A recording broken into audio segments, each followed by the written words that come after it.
With 800 islands stretching over 120 miles, the Florida Keys offer endless potential for exploration and an opportunity for one epic Florida road trip.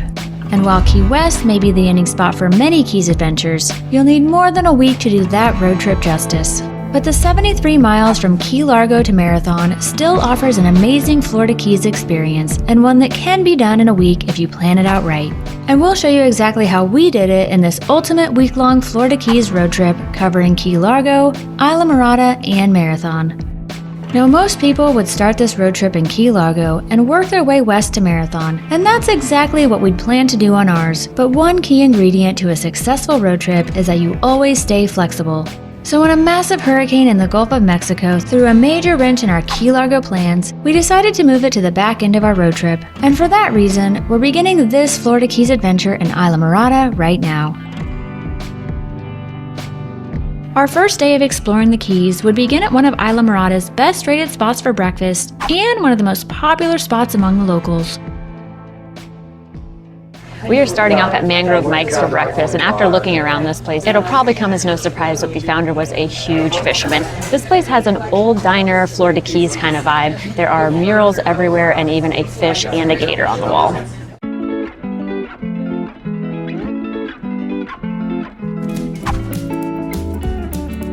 Now, one of the things that Mangrove Mike's is known for is their cinnamon rolls, and I was planning on ordering one, but when we got here, I saw that they're actually doing a special. It's a sandwich where they actually use their cinnamon rolls as buns, so I had to try that. Jamie also found a really unique item on the menu. It's a breakfast sandwich with brie and some sort of raspberry sauce. Both these items are really unique, and we are excited to try. All right, time to give this thing a try. So I can tell that cinnamon roll is really good. It's really soft and gooey. I think the quality of the bacon and the sausage is really good as well. I will say though that I don't necessarily love the flavors mixed together, so I'm gonna deconstruct this thing and eat them separately, and it's gonna be great. Now this sandwich looks even better than expected. The cheese is just oozing out of it. This Texas toast is nice and crunchy, and the flavor of the cheese and the jam go really well together. I like it a lot.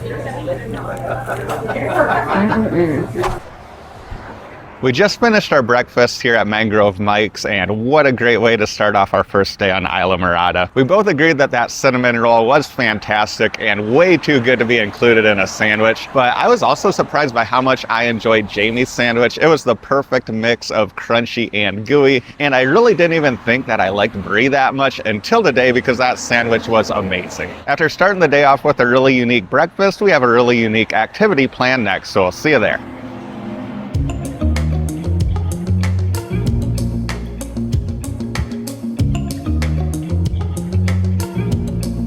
Our next stop brings us here to Spray Water Sports to go on a catboat tour. Now, a couple of weeks ago, we didn't even know what a catboat was, so odds are you've never heard of one either, so let's go show you what we're talking about.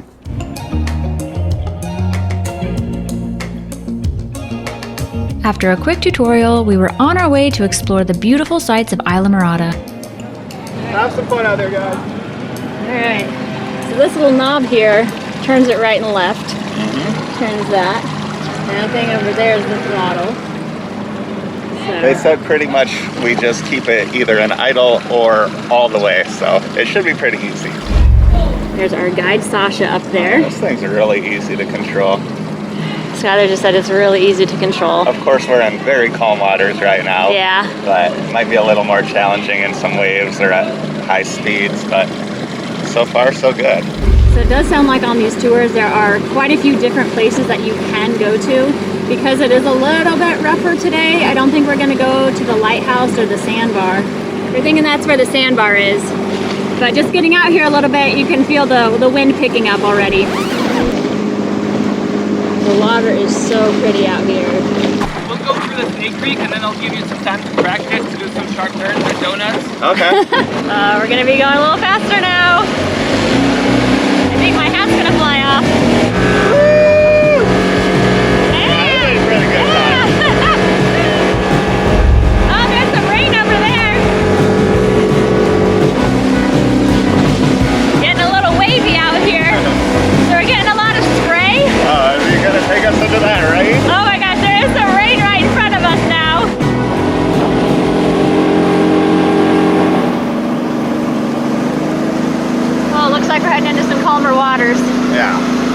was a lot more spray than we were expecting. Well, it started off as spray and then it turned into huge waves. I'm totally soaked.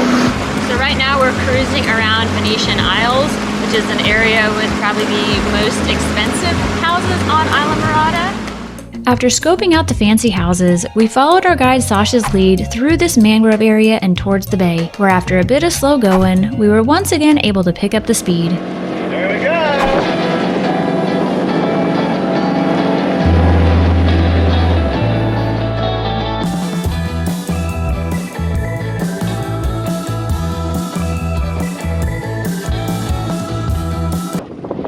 Sasha just told Skylar that he can whip it around a bit. He says it's impossible to roll these things. Oh my gosh. See if we can prove him wrong. No, I don't want to do that. All right, let's go. All right.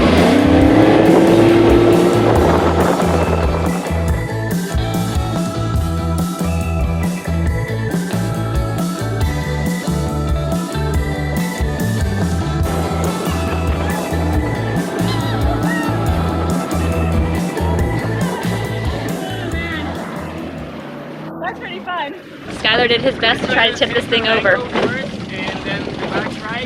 Sounds good. All right, he says we're gonna go through the, or go maybe through the mangroves, or at least by the mangroves, and then we're gonna relax for a while. All right, so to I the was mangroves. unsuccessful in tipping over the boat. These things are super stable, but it was a lot of fun trying.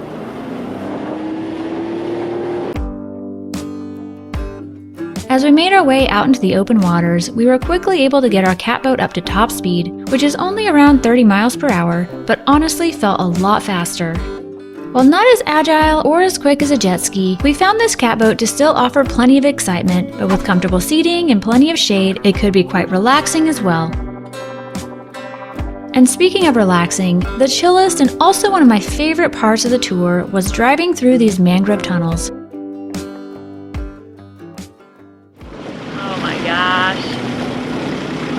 I know we're going to talk about this experience later, but I think this is a must-do. Oh, for sure. A must-do experience. Yeah, I don't even know if we're halfway through yet, but I'm loving it. So our guide Sasha said that after we get through this mangrove area, we'll get to an area where we might see manatees or even nurse sharks, so crossing our fingers. Now unfortunately, we did not spot any manatees or nurse sharks on our catboat trip, but we did still have a nurse shark sighting in Islamorada, and we'll show you that later in this video. As we got further into our tour, the skies kept getting clearer and the waters kept getting bluer, and while the temperature was somewhere around 90, the occasional ocean spray from the catboat kept us nice and cool. The water out here is so gorgeous. Wow. While Sasha occasionally did let us take the lead on this tour, he did a great job of keeping us from getting lost and out of the shallow waters. After cruising through what was possibly the most gorgeous stretch of blue water yet, we made our way under this bridge and back out into the ocean, where the waters were a little bit rougher, but a lot of fun.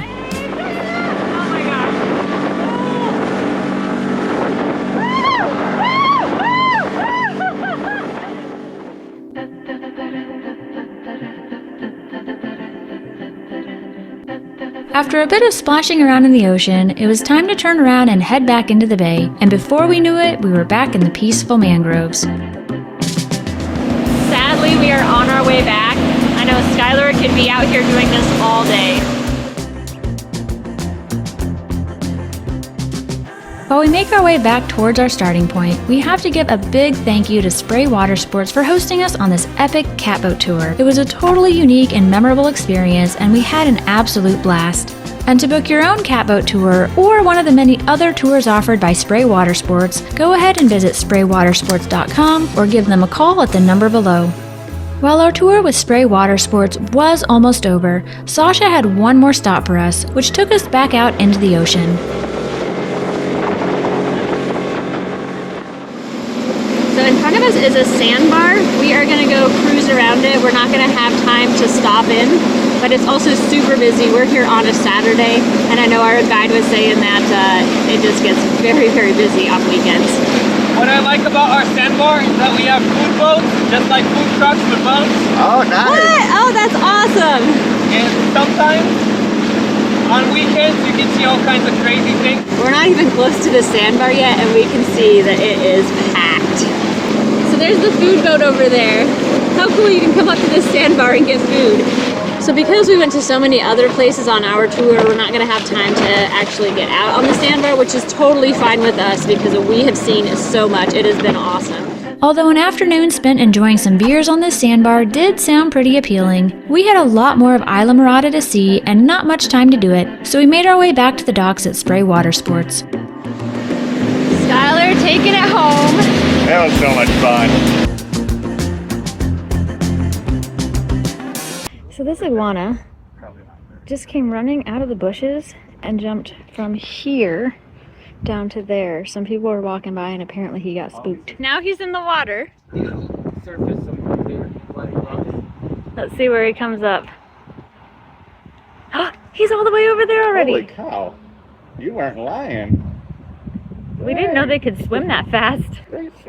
So we just finished up our 2-hour cat boat tour with Spray Water Sports, and it was awesome. Now we did learn that typically there's probably 3 or 4 cat boats in a tour, but since we're here in the down season, we had Sasha, our tour guide, all to ourselves, which was really nice. He is really knowledgeable about the islands in this area and their history, so the tour was also really educational. Now, as a passenger on the cat boat, I was really impressed with how much shade there was and also how comfortable the seats were. Now, we did bring a dry bag with us for our filming equipment, but they do have a waterproof box that you can put your phone and keys if you'd like to. Now, I could have also driven the cat boat, but honestly, I was just enjoying taking in the views, and I could tell that Skylar was having a really good time. If you're coming to Islamorada, in my opinion, this is a can't miss activity. Now, we have only been in Islamorada for about 5 hours, but it feels like we have done so much, and we still have so much more to do, including lunch, because we're getting hungry, so we'll see you there.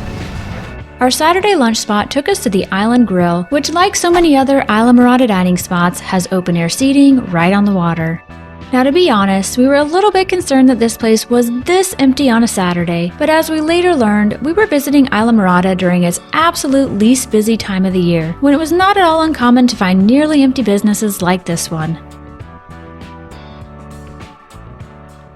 Now, Island Grill is known for their tuna nachos, and I definitely see why. These are the best looking tuna nachos I've ever seen. Now these have to also be the most expensive nachos we've ever bought, but I agree with Jamie, they look amazing and I think they're gonna be worth it. Those are fantastic. Easily the best tuna nachos I've ever had.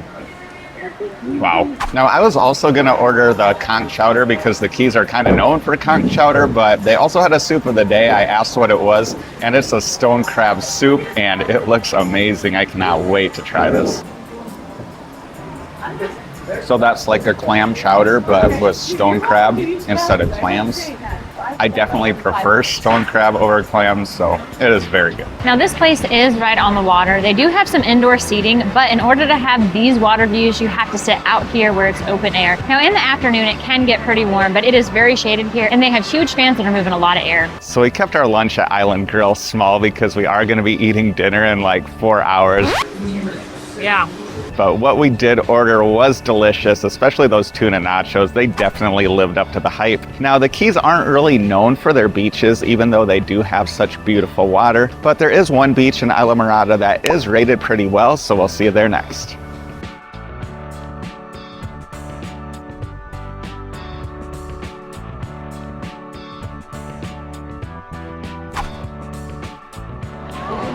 Founders Park is way more than just a beach, and if you're coming here for the first time, you may actually wonder where the beach is. When we came here, we drove by the tennis courts, the pool, and a bunch of boats before we even found it. Now, like Jamie just mentioned, there is a pool here, and when we drove by it, it actually looked pretty impressive. Plus, I think that you can get in just for like $3 or $4. But the beach here does look pretty decent. The water looks really clear, so I think we'll get in the water here. The water feels nice, but the bottom feels kind of more muddy than sandy like we're used to. I don't think it's mud. I think it's sand, rocks, and seaweed. But I think the seaweed feels a little slimy. There's no mud though. The water's really clear. I know, it feels like mud. Yeah, it's the seaweed. I've already seen some fish though. It's super, super clear. So So we've walked more towards the middle of the swimming area, and it is a lot sandier on the bottom. It doesn't feel like mud anymore. If I just stand here really still, the fish will just swim around and I can just watch them from above. Now, living on Florida's Gulf Coast, we are spoiled with some ridiculously beautiful beaches, and honestly, the beach here at Founders Park does not compare, but we weren't expecting it to because the Keys are not known for their beaches. The fact that this is actually one of the best rated beaches in all of the Keys kind of says a lot. That being said, though, there are some things we really like about this beach. The water here is ridiculously clear. We actually kind of wish we would have brought our snorkeling gear. It also does have quite a few amenities. It has a sand volleyball court, it has showers and restrooms, it has a bunch of covered picnic areas, and it even has a playground. It is refreshing still. Yeah. I was kind of thinking it might be really warm this time of year. You know, it's late September, but it feels good. After cooling down at the beach, it was about time to hit a happy hour. But first, we're going to show you the awesome condo we stayed at nearby in Tavernier during our time exploring both Islamorada and Key Largo.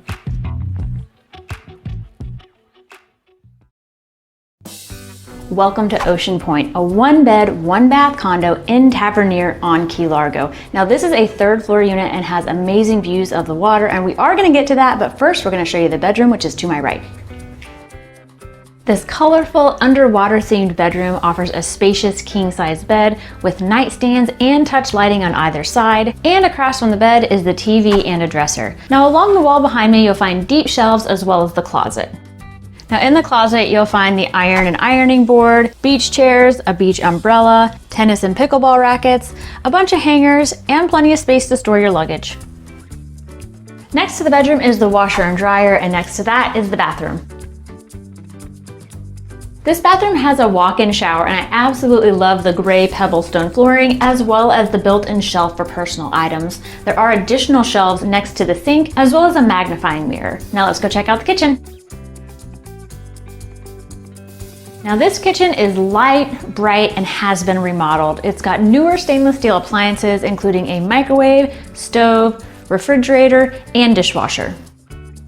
It also comes equipped with a toaster, blender, magic bullet, and even a Keurig. Now, if you're planning to stay a while and want to do some cooking, this unit has you covered with dishes, pots and pans, utensils, and silverware. Now, my favorite feature has to be this giant counter and that it faces towards the balcony. So whether you're preparing meals or doing dishes, you have a great view of the ocean. On the other side of the kitchen counter is this bar area with stools and the living room. Now, we love that the living room continues with the underwater theme, having clownfish on the pillows, on the wall, and even on the pull chain ornaments. Now, this room has a pull-out couch and this really comfortable zero-gravity chair, and I'm not gonna lie, I sat in this thing for a good 30 minutes the moment we got here. It was so comfortable. Across from the sofa and the chair is the TV, which is equipped with an Xbox, and this is also where you're gonna find the binoculars, and we're gonna show you where you wanna use those next.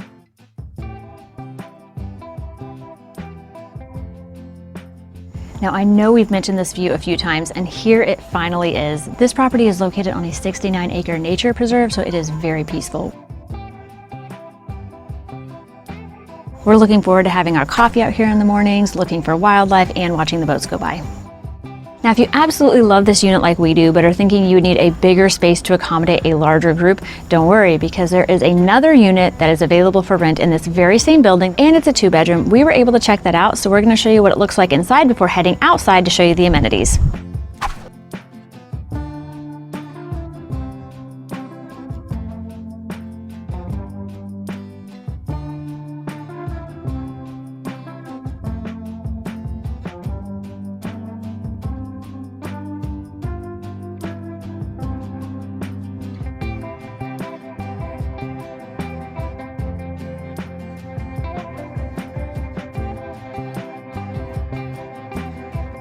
Now, if you're not already sold on staying at one of these Ocean Point condos on your next Islamorada or Key Largo vacation, you just might be after seeing all the amenities that you'll have full access to, including this junior-size Olympic pool, which is heated in the winter and cooled in the summer, a massive 14-person jacuzzi, poolside showers and restrooms, tennis courts, and pickleball courts. Now, if you're more of a beach person than a pool person, Ocean Point has you covered there too, as the property has its own private white sand beach right on the Atlantic and a boardwalk leading to a relaxing gazebo with beautiful ocean views.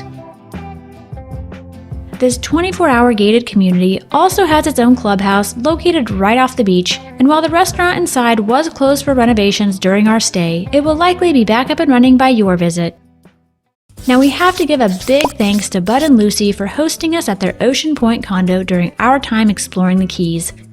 If you'd like to book either the 1-bedroom or 2-bedroom units for your Keys vacation, you can do so by giving them a call at 954-673-9843 or via the Airbnb listings, which we'll include in the description of this video. Now let's get on to that happy hour.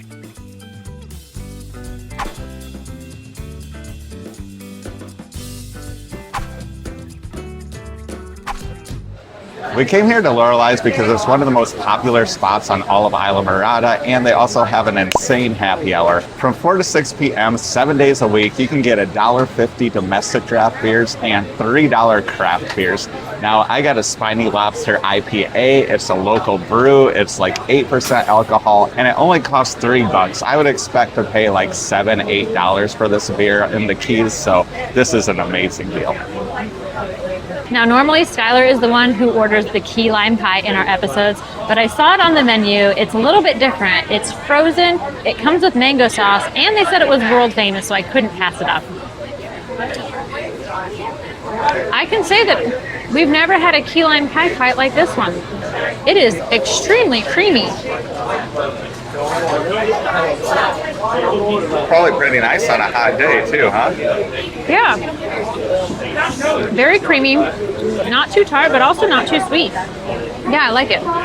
So my second $3 beer is the Loreley Honey Blonde Ale. It's another one from Florida Keys Brewing Company, which I just found out is also right here on Islamorada, along with Islamorada Brewing. I thought we were just going to go to one brewery tomorrow, but now that I know that there's two here, we're probably going to have to go to both of them. So my third $3 beer is the Channel Marker IPA. It's from Islamorada Brewing. It's not quite as strong as the other IPA I got, and that's probably a good thing since it's my third one. Okay, that one's quite a bit more hoppy than the other one. It's like not sweet at all. It's more crisp. It's definitely lighter. You could definitely drink more of these. I still prefer the Spiny Lobster one. That was my favorite of the three, but it's still a really good beer. After helping Skylar polish off craft beer number 3, it was time to grab dinner next, or at least that's what I thought. So we both agreed that we loved Loreley's and easily could have killed another hour there before dinner, but after drinking those delicious beers from Florida Keys Brewing, I looked them up and realized they were only a few blocks away from here, so we're gonna make a quick stop by there before heading to our dinner spot. So bad news, guys. Florida Keys Brewing Company is currently closed. Good news is, though, that they do plan on opening back up in a few days. Sadly, we'll be out of here by then, but the next place we're heading to for dinner definitely will have beers, maybe even some from this brewery. We'll find out soon, and we'll see you over there.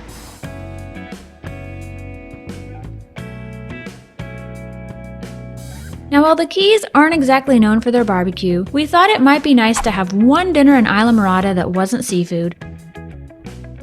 We're here at Hog Heaven for dinner. This place is a barbecue joint right on the water with beautiful views. But honestly, we mainly chose it because it's known for its live music. There's a band playing here tonight that we think we're really going to enjoy, and the stage is right on the water. There's also a tiki bar back here. They do make you work a little bit to get to this tiki bar.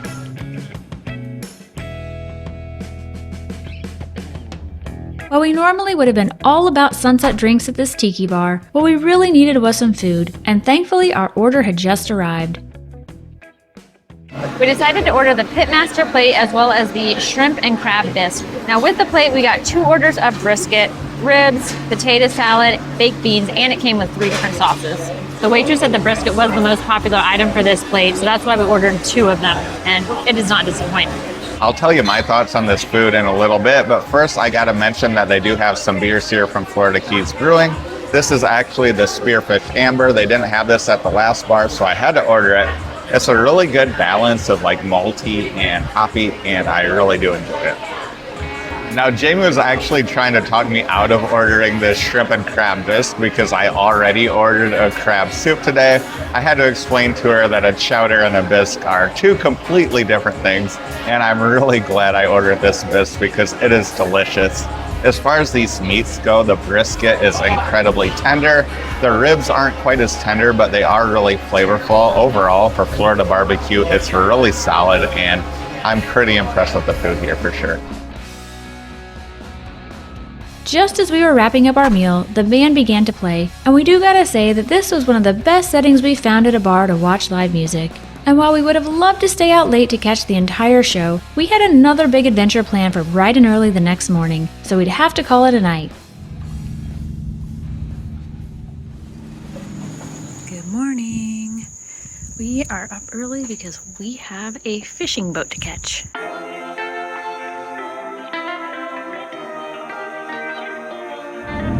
Good morning, it's 7:20 a.m. and we are heading to the Marina to catch our fishing charter. And I actually just got a text from our captain. He said they are ready to go and the seas are supposed to be smooth today. So hopefully that means we'll be catching some fish. We arrived at the Whale Harbor Marina at 7:30 on the dot to find Captain Larry and his crew all ready to go. And within a matter of minutes, we were aboard the first choice, a custom 37-foot Merritt fishing boat. So we just left the Whale Harbor. We got Captain Larry on board with us, as well as Rick and Chip. They said we're going about 15 miles out today, and we're going to be fishing for mahi, tuna, and what was the third one? Oh yeah, wahoo. Should be fun.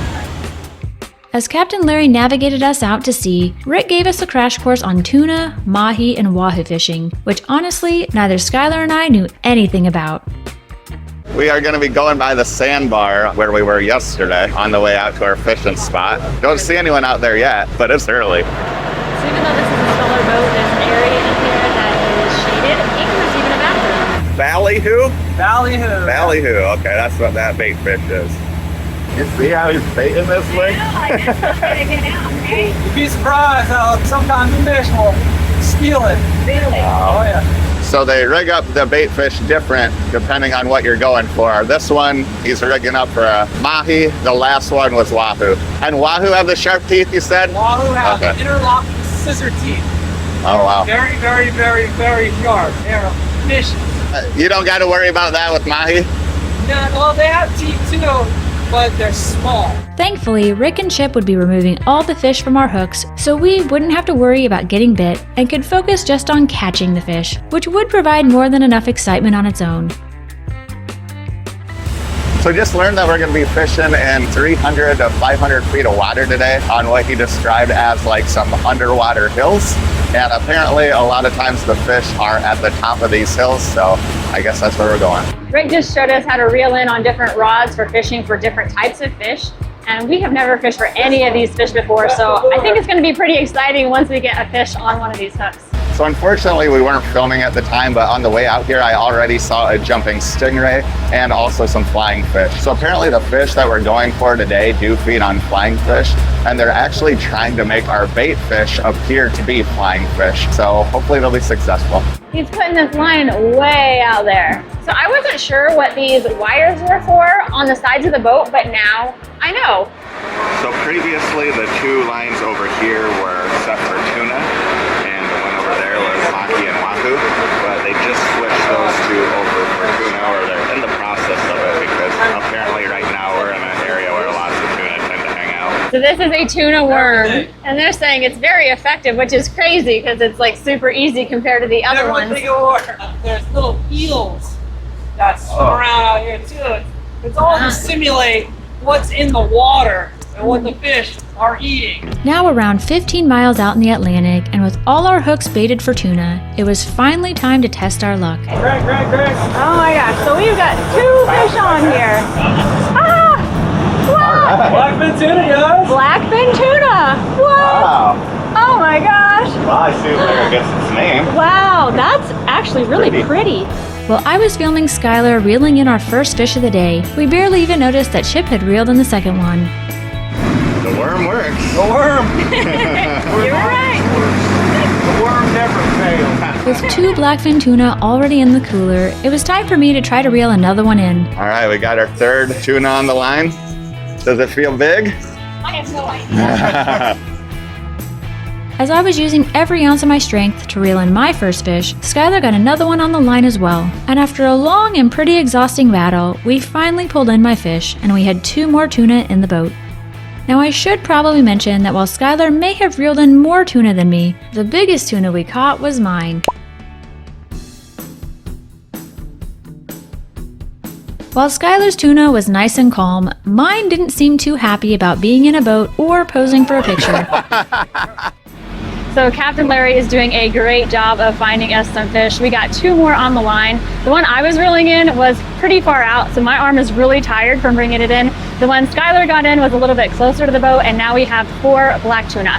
All right, got something else on the line. Let's see what he's reeling in.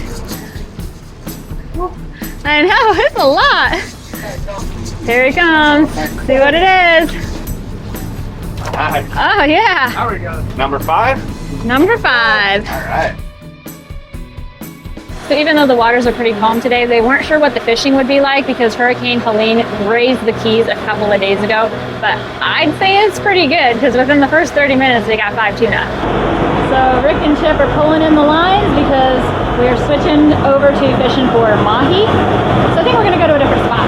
So now you're just rebaiting all the lines? Rebaiting. Get ready to go again. Rebaiting to go again. Oh yeah, no, there's a jumping mahi over there. Yeah, that's mine. It's See how green, pretty right? green? Yeah, watch it. Oh my gosh, We it's about so to have pretty. one. Get ready. All right, we're ready. Good one. Oh, okay. In retrospect, we weren't really ready for the chaos of having 4 mahi on the line at one time, while also trying to film the experience. Wow. That's a whole different experience. All right, should I bring mine? All right, Jamie just reeled in her mahi. I got one on the line, but we're waiting to reel it in. You can probably see it out there. It's just right offshore. Just waiting for them to give me the word to bring it in. All right. I don't think it's as big as yours. There's mine. That's bigger than I thought. After another big fight with another big fish, I was thoroughly exhausted, so Skylar was more than happy to reel in our 3rd mahi.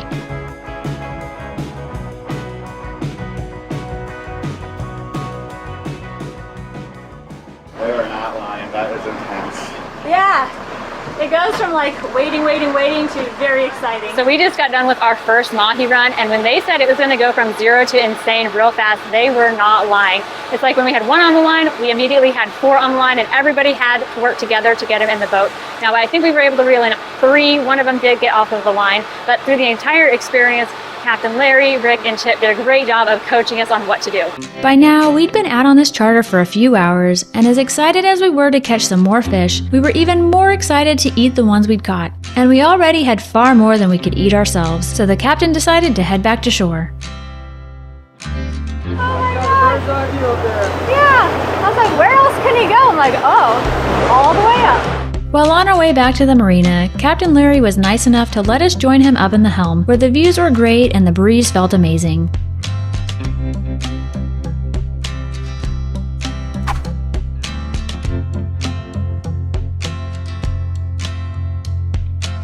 So Captain Larry agreed to let me climb up to the very top of the boat. Pretty nice view up here. Nice breeze as well.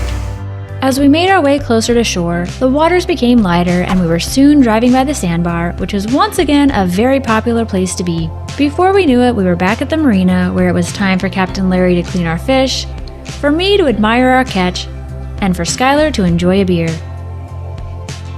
And we both couldn't pass up the chance to try the freshest tuna you could possibly have, and it was fantastic.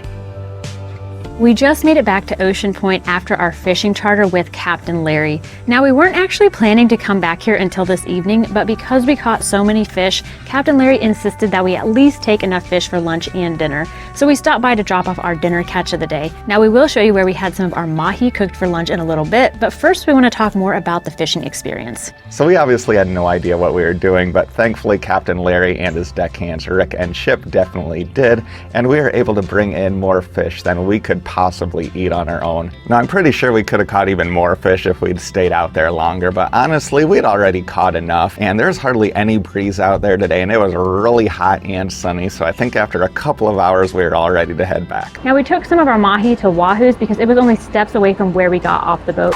We hung out with the crew for a little bit, cooled down, and also enjoyed some of the freshest fish we've ever had. The breading on the fish was light but still crispy, and overall the fish was delicious. Now Skylar did take the recommendation of Captain Larry and ordered a mix of the 2 chowders that the place offers, and he said it was amazing. And of course we had to top it off with a piece of key lime pie. This pie came with some meringue on top, and the filling was tart, just how Skylar likes it. Now we have to give a big thank you to Captain Larry Wren for hosting us on this amazing fishing trip. We couldn't have asked for a better Keys fishing experience and couldn't be happier to recommend first choice charters for your next Islamorada fishing trip. To book your own charter with Captain Larry, visit sportfishingfloridakeys.com or give him a call at 305-360-4900. Now our next stop of the day was going to be Windley Key Fossil Reef State Park. It looks really cool, but after spending so much time outside in the heat, we decided to try to stick to some more leisurely, mostly indoor activities, and frankly, we're both just incredibly exhausted, so I think our next stop is going to be coffee. So as we head to our coffee spot, we should probably mention that we don't normally drink coffee at 4:30 in the afternoon, and apparently most other people don't either, because although there's many great rated coffee spots around here in Islamorada, almost all of them are closed. But we did find one that was still open, so we got to book it there before it closes because we really need the energy. Our search for coffee took us to the Rain Barrel Village, which we found to actually have 2 coffee spots that were still open, and also to be the location of an Islamorada landmark we'd been curious to check out, this giant spiny lobster statue. We learned that the massive fiberglass statue named Betsy has been around since the 80s and measures around 30 feet tall and 40 feet wide. Now in this area, there's a bunch of teeny tiny shops with a lot of characters, so if you want to do some shopping, we'd recommend stopping by the Rain Barrel and the shops behind it. Getting back to our coffee, both Skylar's iced cafe con leche from the Lobster Shack and my iced Thai coffee from Boba Manatee were super energizing and gave us the boost we needed to move on to our next adventure of the day. Perhaps the most popular tourist attraction in all of Islamorada is right here at Ravi's, where people come to feed the tarpon right off the dock. We had originally planned on grabbing dinner here as well, but since we have so much fish back at Ocean Point, we're gonna have a restaurant close to there cook it up, and we're just here to feed the tarpon. We loved all the old Keys vibes inside Robbie's, which is definitely the type of place a pirate would feel right at home. And after spending $10 for entry and a bucket of bait, we were ready to feed some really big fish. But out on the docks, we soon found that it wasn't just the tarpon that were looking for an easy meal. We just spotted 2 things that look like nurse sharks. There's a dorsal fin.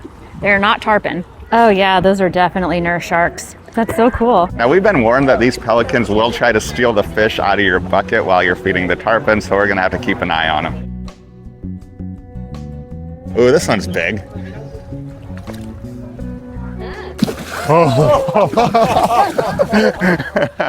Ready? Yeah.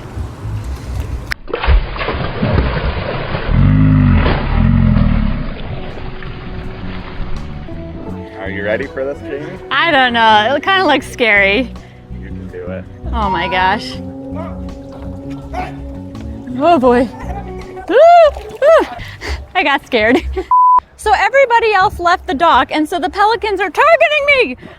Attempt number 2. If I can't do it this time, Pelican's coming up behind you. if I can't do it this time, you're gonna have to do the last one. All right. Get out of here.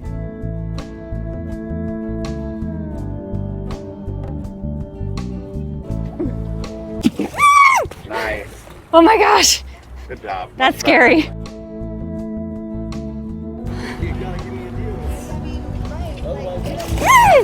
Okay, I got a second try. How did that even happen? I don't know.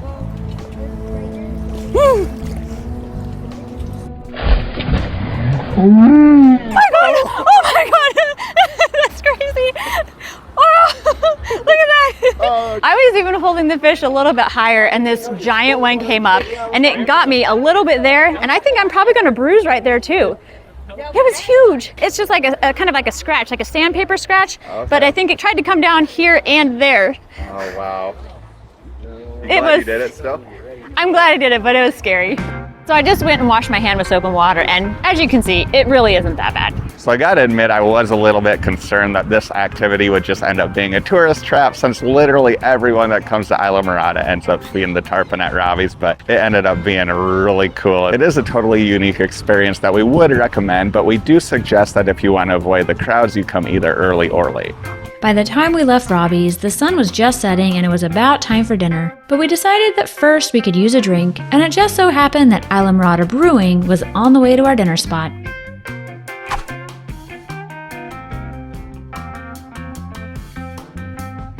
So we finally made it to Islamorada Brewing, and I was a little bit surprised to find that they also have a distillery and a food truck in addition to the brewery. And I was really happy to find out that they do offer flights, so I actually have a flight of 6 beers here. I haven't tried any of these, so I'm pretty excited for it.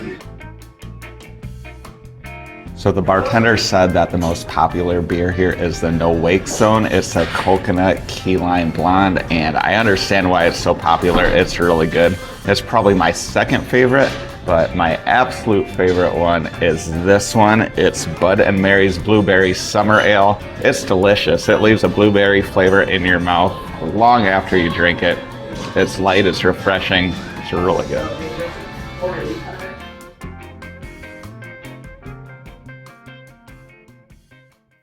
After an evening full of coffee, beer, and nearly getting eaten by a fish, it was time for us to enjoy some more of the fish we'd caught earlier in the day.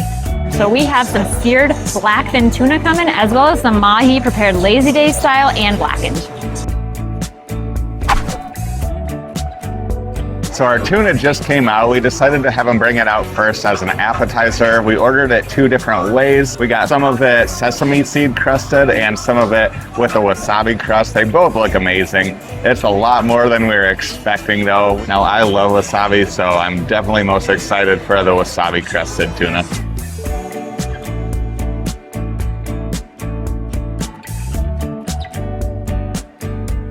So at this point, I have tried the tuna prepared both ways, and both of them are really, really good.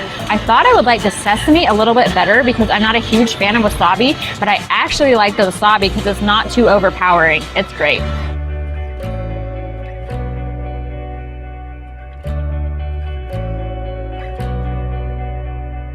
I think the mahi that's prepared blackened does have a little bit more flavor, but I also think it's a little drier than the Lazy Days one. Both are really good. I have a hard time deciding on my favorite, but once you add this sauce to the Lazy Days one, that one is the winner for me. Overall, we've been really impressed with this place. They prepared our fish even better than we expected. The service was great, and we absolutely love this outdoor tiki area. Now, you can eat here even if you don't have your own fresh catch. They do have a huge menu. They actually have a lot of options for seafood.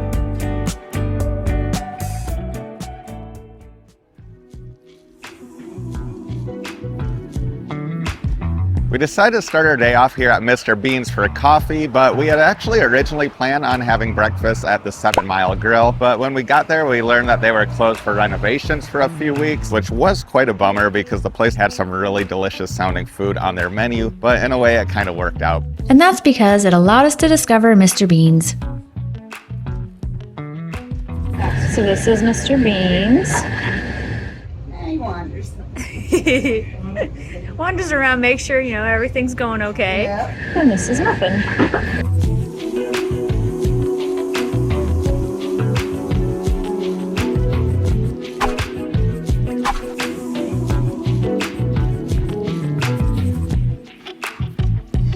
Seriously, this cat loves Skylar. Why wouldn't I? There are several people in here, and Muffin keeps going up to Skylar. Oh, both of you are enjoying your breakfast. Mm-hmm.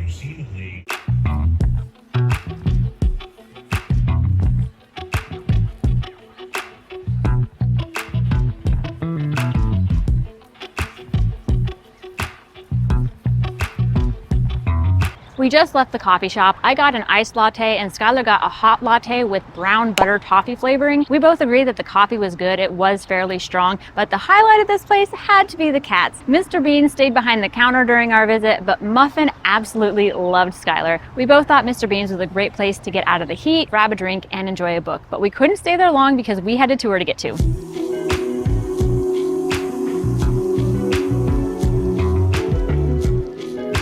We just arrived here at the Turtle Hospital, where in the mornings they run turtle tours every half hour. The next one starts in only 3 minutes, so we'll see you inside. The building where you pay for the tour is full of information about sea turtles and the history of the hospital.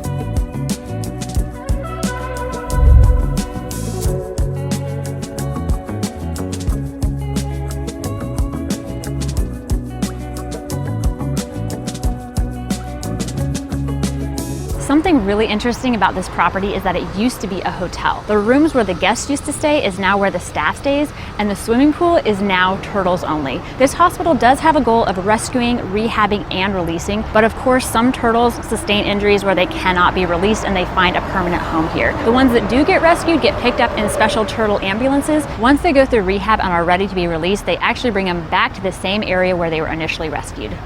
This turtle actually gets physical therapy a couple times a week. The turtles stay in rehab until they pass a swim test.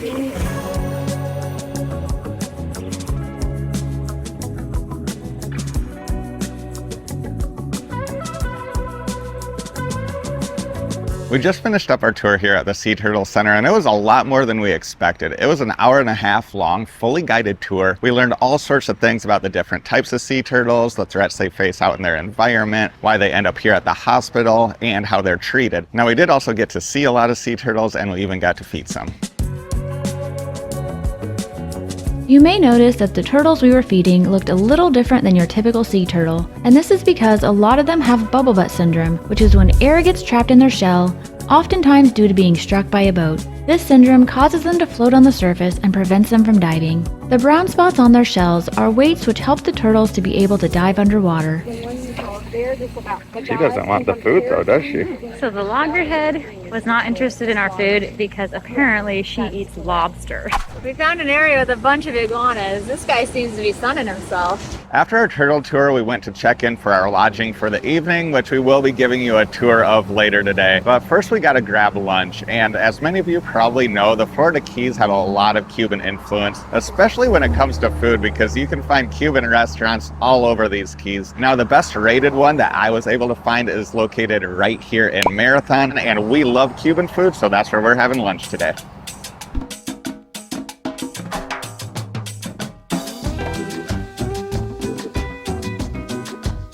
So I ordered today's special, which is picadillo. From my understanding, it is ground beef with rice and also yuca. Skylar went with the croqueta sandwich, and we can't wait to try them. So there's also beans in it, which I forgot, and they threw in a couple of plantains for us to try. Oh my gosh.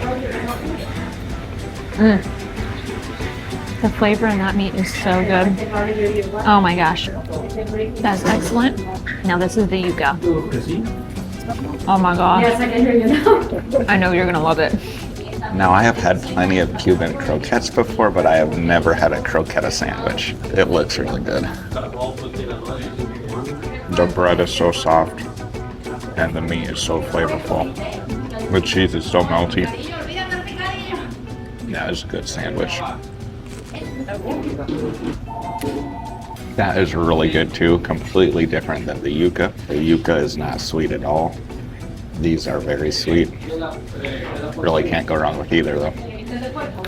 We just left LJ's and we now know why it is rated a perfect 5 out of 5 stars on Google. The food was incredible. Now, I wasn't quite sure about that special because it was primarily ground beef, but the staff really recommended it. And that beef was seasoned very well and it went perfectly with the rice and the beans, and the yuca was easily the best yuca we've had outside of the Caribbean. Now, I also have to mention Skylar's sandwich because he said that was one of the best sandwiches he's had in a long time, but we both agreed that my meal was the favorite. Now, after eating so much food, we have to go get some exercise. So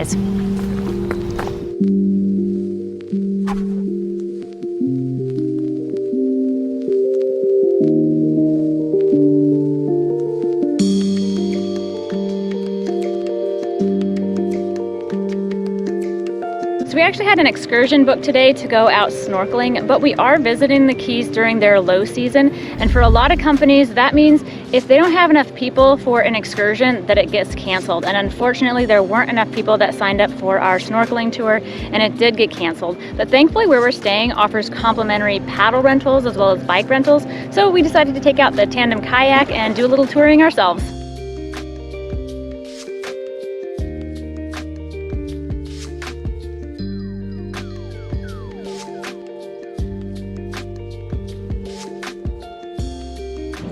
This is an area that typically has a lot of boat traffic. There's none today. We've seen 2 boats drive through here, I think. But again, we're here in the low season and today's a Monday. So we did have to fight a little bit of current to get back to this mangrove area, but we made it. Now once we've docked, we're gonna go show you where we're staying for the night.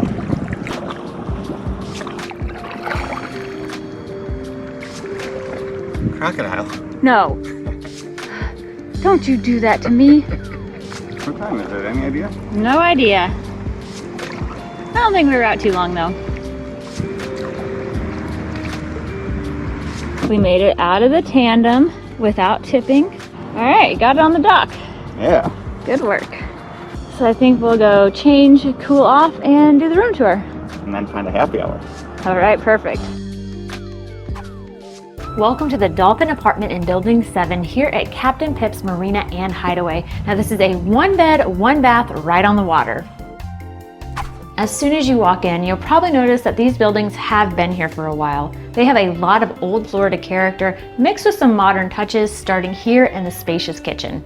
While there are so many options of places to eat nearby, if you do feel like cooking, this place is fully equipped to do that. It's got a microwave, stove, dishwasher, and plenty of counter space. It also has smaller appliances like a blender, toaster, and coffee pot, plus things like utensils, dishware, pots and pans, and silverware.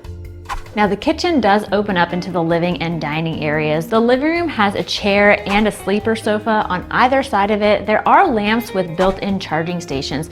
Across from it is the TV. I should also mention that this room has a ceiling fan and the AC works really good. Beyond the living space is the dining room with a table and chairs with great views of the water. You may notice that there is a door that leads outside in the dining room. We are going to take you there, but first we're going to show you the bathroom and the bedroom. Now this bathroom is a bit cozy, but they have utilized the space very well. There's a bunch of shelving space, there's an extra deep medicine cabinet with a hairdryer, and there's a drawer and additional cabinet space under the sink. Inside this walk-in shower, you'll find plenty of space for your personal items in these corner shelves, and they do provide shampoo and body wash. Across the hallway is the bedroom, which features a king bed with nightstands on either side and 2 more of those lamps with charging ports. This room also features a TV, a dresser, a ceiling fan, a wall mirror, and a bonus nook around the corner. Now we do really love having this dedicated workspace, so that way we don't have to have our electronics and computer set up in the living or dining room. Over here, it's kind of out of sight. Now in this area is where you'll also find the closet for the bedroom. Here's where you'll find the iron and ironing board, a few hangers, and plenty of space to store your luggage. Now as you can see, this room also has a view of the water, so we're going to take you out there to give you a closer look at it. Just outside you'll find a few places to sit, a huge hammock, and some of the docks. Now we really love the location of this building because it is right on the bay and close to the waterfront pool.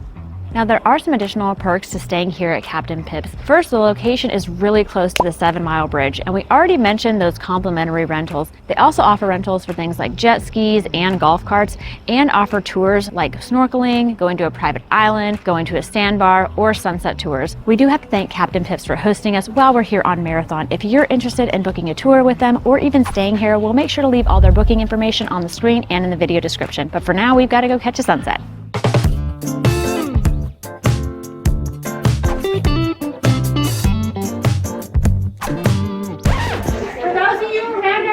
You travel near a park, let's toast to the sunset on the seas and take our lucky stars with us. Cheers. Cheers.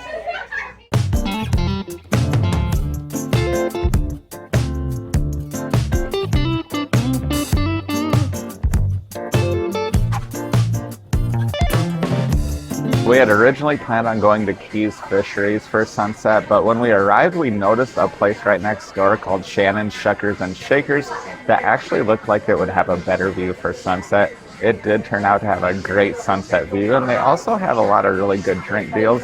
We found out they're actually connected to Key's Fisheries. We got some peel and eat shrimp, we got a smoked wahoo dip, we got a conch ceviche, and also some crab soup.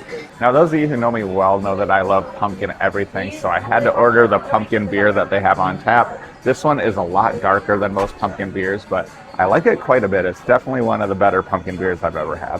So my second beer of the night is Queen Conch. It's a raspberry beer from Islamorada Brewing. I actually love this beer though. It's kind of like a sour IPA, with raspberry flavor. It's definitely one of the better beers I've had from Islamorada Brewing. Maybe my favorite. We just left the upstairs bar at Key's Fisheries, which is currently known as Shannon's Shuckers and Shakers. But if you're watching this video after 2024, there's a good chance it's going to be named as something else because the bartender told us that they change the name of that place every year. Now, we really enjoyed that place. It was open air, it had great views of the water and the sunset. They had a good variety of beers, they had some really inexpensive cocktails, and also some really great food. Now, speaking of the food, all of it was good, but my favorite was easily the smoked wahoo dip. Jamie also really enjoyed that. She said that was her favorite as well, but for her, the peel and eat shrimp was a close second. But after our first day in Marathon, we are stuffed and we are tired, so we'll catch back up with you in the morning. If you do stay here, we would highly recommend getting up early and coming out here to the docks. It's so peaceful. The only thing I can hear are the birds and the roosters.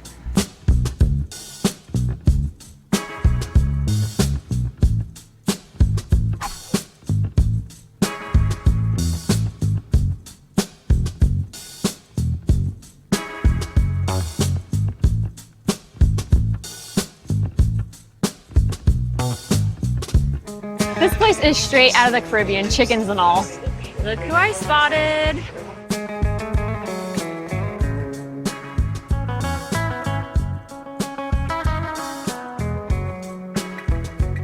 For breakfast today, I went with the breakfast sandwich and Jamie went with the pancakes, but as you can probably see, these are not your typical breakfast sandwich and pancakes. I ordered the breakfast sandwich mainly for the bacon that comes on it. It sounds like they cure it in-house and it's super thick. It almost looks more like pork belly than bacon. I cannot wait to try this.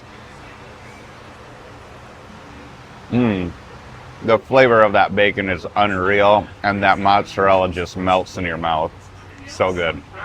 So I went with the souffle pancakes, so they're really thick. They come with a lot of fresh fruit on top and mango sauce, and I think a coconut sauce too. I can say I've never had pancakes like those before. The texture is totally different, but they are really good. I really like that coconut sauce. It's not too overpowering. Mixing that with the flavors of the fresh fruit and the mango sauce, it all just goes very well together. Oh my gosh, the flavor of that bacon is so good. As much as I love those souffle pancakes, you gotta at least try the bacon.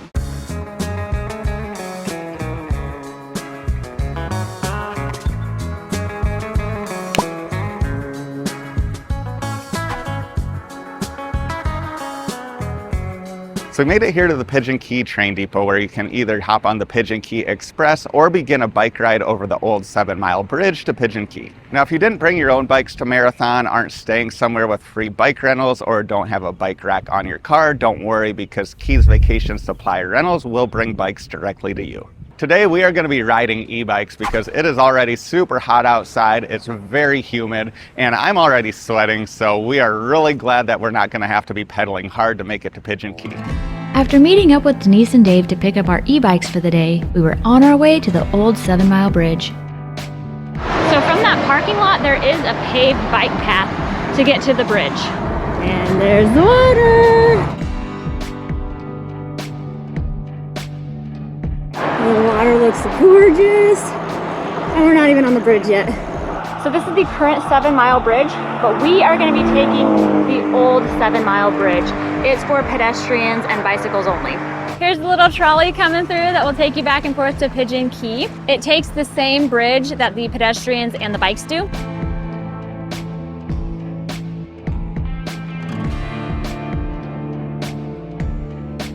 This was easily the best bike path we've been on yet.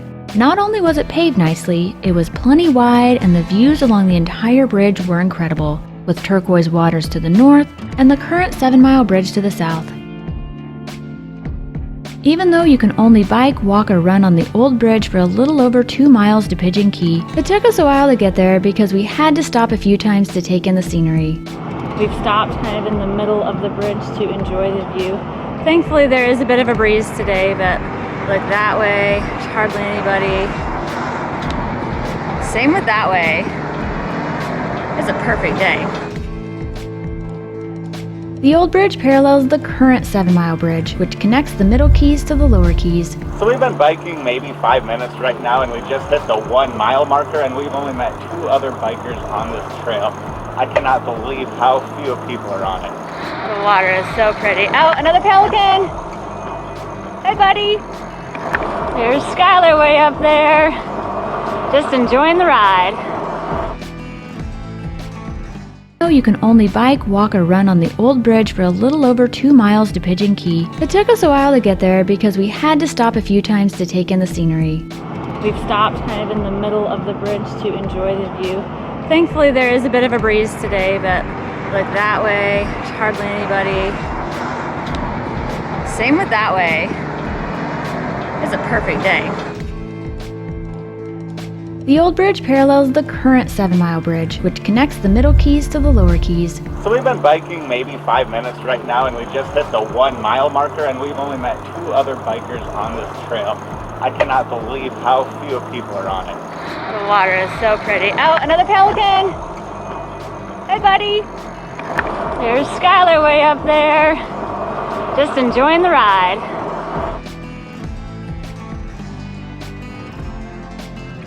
And this is as far as we can go on the old bridge. We can go down there to go to the island. So let's go check out what the old bridge looks like. So even though we can't bike the whole 7 miles, I think later today we will be driving over the whole 7 Mile Bridge. The water here is super clear. Look at how pretty it is. We made it to the end of the 2 mile trail. It was paved and flat the entire way. There was also almost nobody on it, so other than the oppressive heat, it was a really easy ride, especially on e-bikes. Now once you've arrived at the end of this bike trail, you can turn around and ride the 2 miles back to Marathon, or pay a $15 admission fee to explore Pigeon Key. And since we already paid the price of admission before we began our bike ride, we were off to explore the island. There are a bunch of bike racks here on Pigeon Key, and our Keys Vacation Supply rental bikes, they do come with locks, so we're locking them up here, and we'll go explore the island a bit. Now there is somebody here that would do a tour. I think he said it could be about 55 minutes. I don't think we're gonna stay here that long, but it's good to know that that's an option if you're interested in taking a tour. How's that water feel? It doesn't cool you off much at all. He was hoping to cool down a bit, but apparently the water's quite warm. There's a cool spot here between the 7 Mile Bridge and the old bridge. They do have a gift shop out here, so you can get drinks and snacks. I've yet to see a pigeon on this key though. I've seen a lot of those little finches flying around. I've seen a couple pelicans, 0 pigeons. Skylar is on a hunt for pigeons and he is still striking out. Oh, this is a cute little cottage, the honeymoon cottage. Can you actually rent that, you think? I have no idea. Over here is the paint foreman's house.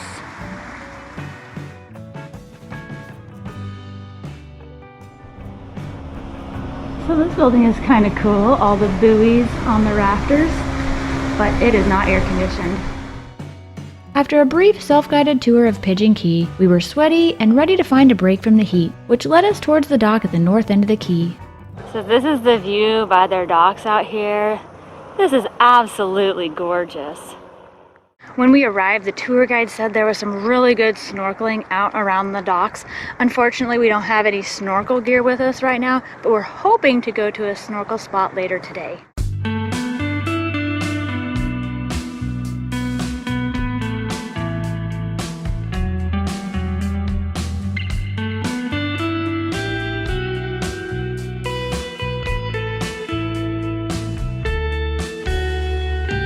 So that's the part of the bridge that we rode over.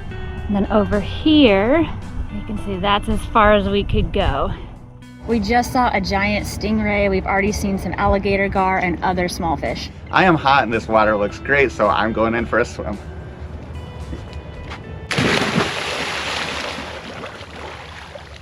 How is it? It's nice. Is it cooler than the water you stepped in earlier? It's a little cooler, yeah. Yeah? Yeah. So at least a little refreshing? It's refreshing, yeah. Nice. Are you coming in? I think I want to wait to get in the water till later this afternoon. All right, you convinced me. I'm just gonna walk down this ladder here and dip in quick. Is that all the further you're going in? I'm not ready to get my hair wet. You're afraid of those crocodiles, I think. Stop it. That was a nice way to cool down. Time to bike back. Yeah. After cooling off in the water, we were ready to bike back, but we ran into the tour guide out here who said he's going to be feeding some tarpon and sharks in a little bit, so we're going to watch that and then we'll bike back to Marathon.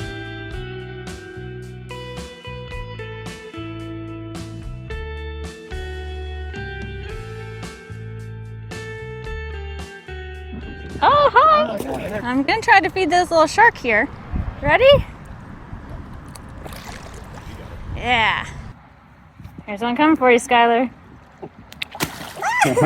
Oh, see the grouper below him now? Oh yeah, that's a big Do you know grouper. what kind it is? That's a Goliath. Goliath grouper, okay. Oh wow! They had to run for that one. After spending time out here on Pigeon Key, we would highly recommend making the trip, especially if you're not a boat person, because it is the easiest way to be surrounded by this gorgeous water without having to take a boat ride. Adios, Pigeon Key. Skylar is already off. The water is even prettier than whenever we rode over. As we make our way back from Pigeon Key, we want to say thank you to Keys Vacation Supply Rental for hooking us up with our e-bikes for the day, as they were the perfect way to experience the 7-mile bridge in Pigeon Key. And we should also mention that Keys Vacation Supply offers a whole lot more than bikes, as you can also rent kayaks and paddleboards, snorkel equipment, coolers, tents and chairs, games, baby gear, and a whole bunch of other items here. To see the whole list of what they offer or to reserve your supplies for your next marathon vacation, visit keysvacationsupplyrentals.com. Now, in addition to our e-bikes, the folks at Keys Vacation Supply were also kind enough to loan us some snorkel gear and even recommend a spot to use it, and that's where we'd be headed next. As we made our way westwards across the 7-mile bridge, we came across a landmark that I'd been excited to see. Oh, here comes that tree. All right, we gotta show you all the tree. Oh, this is our first time seeing it in person.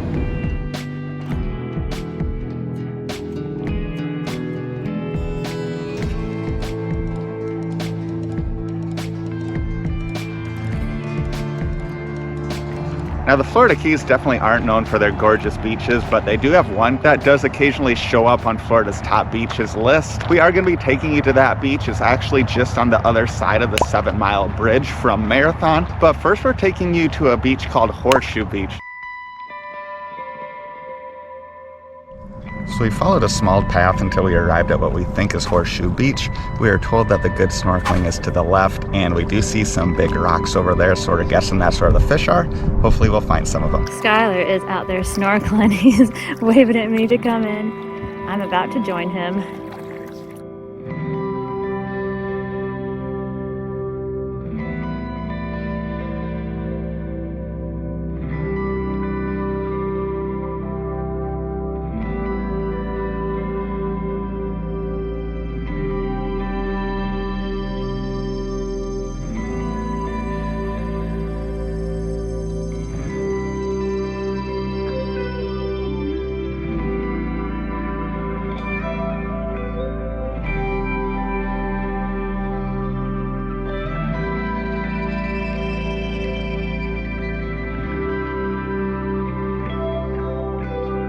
Skylar does not want to go, I know.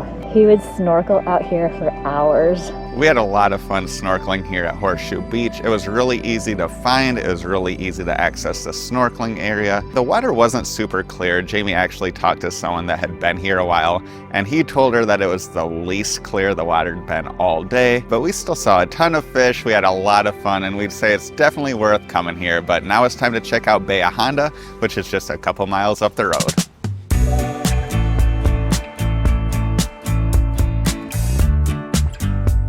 We're now on our way to Bay of Honda State Park. We think there are 3 different beaches there, but we're only going to have time to go to one. So we're going to go to the one that's most popular and known to be most beautiful, which is Sandspur.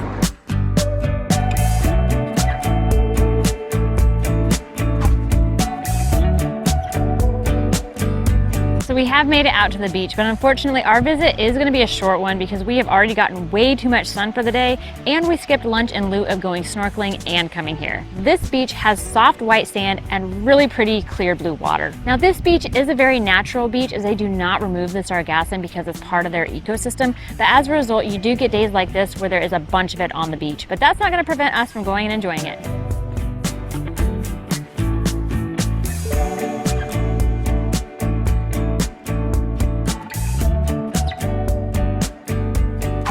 After leaving the state park, it was finally time to grab some dinner, and we were starving since we had skipped lunch earlier in the day. We're here at Sunset Grill for dinner at the recommendation of Rick, who was with us on our fishing charter in Islamorada.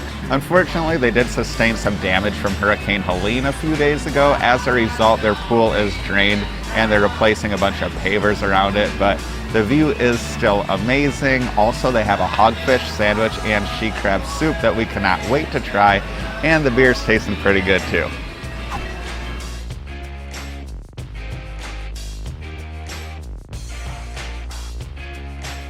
As you can see, this hogfish sandwich is massive. I can't even close it, so I'm not going to be able to eat it like a normal sandwich. So everything about this sandwich is unique. I've never had a fish sandwich on Cuban bread before. I've never had a fish sandwich with a bunch of melted smoked Gouda or onions and mushrooms on it, but it all goes together so good. It's really crunchy, but the bread is soft. Overall, it's just a great sandwich.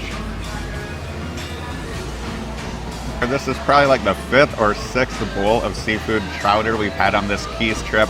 And I haven't had one that I didn't like, but this one might be the best, at least top 2. It is full of crabs. Some of the other soups we had didn't have that much seafood in them, but this one has a bunch. Now, as the name would suggest, the Sunset Grill is a great spot to catch a sunset, and we would love to do just that. But sunset's still an hour away, and Jamie has yet to have any ice cream on this Keys trip, so I guess we're gonna go change that now.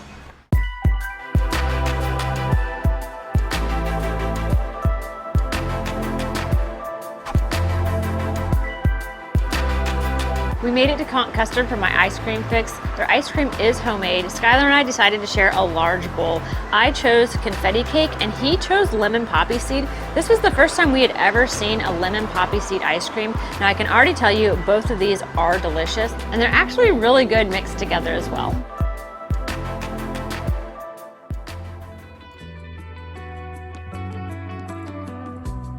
It is a beautiful morning here in Key Largo, and we are about to hop on a boat that's going to pick us up at these docks right here. Now, in addition to its sport fishing, the Florida Keys are probably best known for their amazing diving, as a massive barrier reef runs all along the Keys. Now, since we already went on an epic fishing trip in Islamorada, we figured that it only makes sense to go diving here in Key Largo.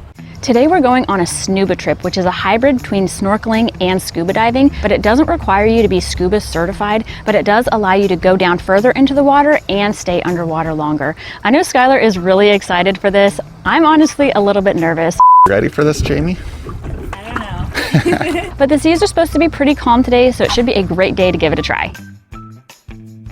It looks like our boat is here, so we're gonna go meet up with Captain Tom with Florida Keys Unique Diving.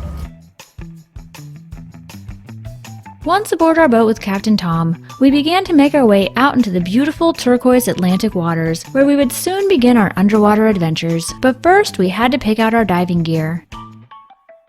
Now, if you ask me, the view from the main deck on the ride out was already pretty great, but Skylar decided to climb up to the crow's nest to check out the views from above.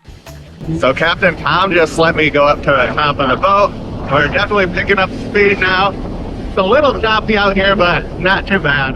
So Skylar went up top while I stay down here with the captain and Squirt. So I think we're heading about 4 miles out right now to a spot that is typically really calm. It's a good area to practice and get used to the equipment. And then we'll go to the reef where the water is normally a little bit clear, but the waters are also a little bit less calm. After enjoying some views from the crow's nest, Skylar decided to join Squirt and I back down on the deck.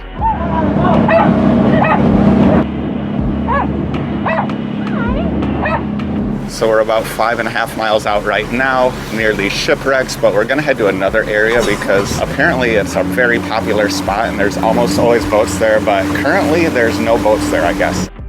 After a few more minutes on the water with Squirt, we arrived at our first dive spot of the day. And while we could already spot a few bright colored fish in the crystal clear water, Captain Tom knew how to attract a bunch more to the surface. There they are. Oh my gosh. While the fish enjoyed a morning snack, Captain Tom got us geared up for our first dive and taught us how to work the snuba equipment. We learned that our air would be fed to us from an air compressor on the boat through these 100 and 150 foot hoses. Our flag is out, so should be good to get in the water. All right, Skylar's got his weight belt on, but we're not gonna start with weights. So very shortly the compressor is gonna be turned on, so it's gonna be a little bit louder. We're gonna put our flippers on, our weight belt, gonna be connected to the air compressor and wear our goggles. We'll just be getting used to breathing with the tubes, and then we'll get back on the boat and we'll have weights that are added, so that way we can go down further in the water. All right, Skylar is going in. The nice thing about the captain staying here on the boat is if you are tangled or you need anything, he's got eyes on you and can assist. Oh, there's some fish sneaking up on him. And because you're always attached to the tube, you can actually pull yourself into the boat if you're having trouble getting back for any reason. All right, so Skylar is back in the boat to get some weight. Okay, the weight should keep you in the middle of the water. So Skylar's got his weights on. Those are gonna prevent him from just floating on the surface. And then if he takes a big breath in, he'll float to the top. But if he takes a breath out, he'll sink a little bit further. So we've got two other people who are diving with us today. So we've got one line there, another line there, and then Skylar's line is out over here. And he came to the surface, gave me the thumbs up. So I think he's gonna come get the GoPro, and then I'm gonna give it a try.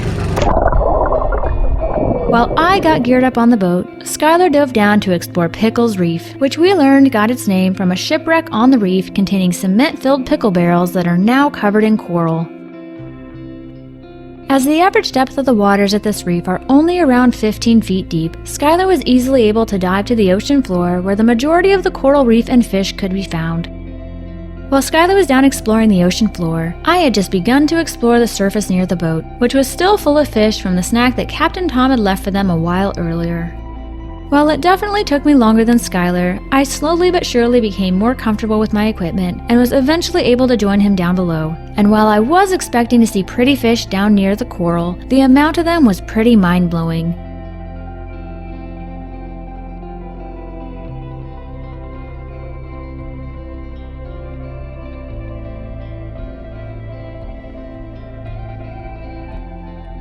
Although we do have more great snuba footage from Pickles Reef to show you, it's gonna have to wait until a little bit later, as Captain Tom had a second Key Largo dive spot to take us to.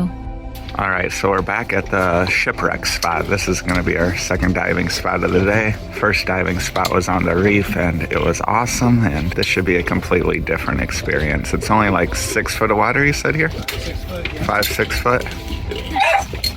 Squirt, no. Squirt's excited. You getting the hang of it, Jamie? Kind of.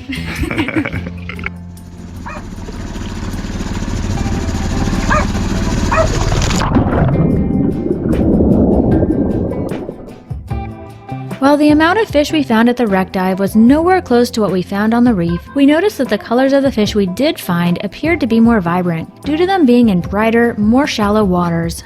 And we even spotted a couple types of fish that we didn't see on our reef dive. And while Skylar definitely preferred being able to dive down much further at the reef, I really liked knowing that the surface was always just a few feet above at this location. While we show you some more of the experience from our second diving spot, we do want to mention that even though snubaing does not require scuba certification, it does still present some risks, even in shallow waters. So if you're thinking about going on a snuba adventure of your own, be sure to do your research to learn about all the safety precautions and to determine if it's the right activity for you. And if you do decide to go snubaing, be sure to do it with an experienced guide like Captain Tom, who we do have to thank for hosting us on this incredible underwater adventure.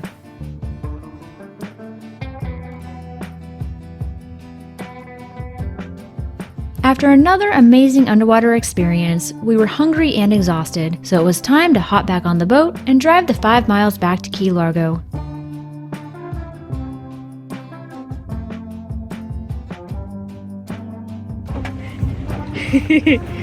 How's the view up top? So we are heading back in after being out snoobing for around 3 hours. It was a lot of fun. It was way better than any snorkeling experience I've ever had. And Captain Tom even packed a few beers.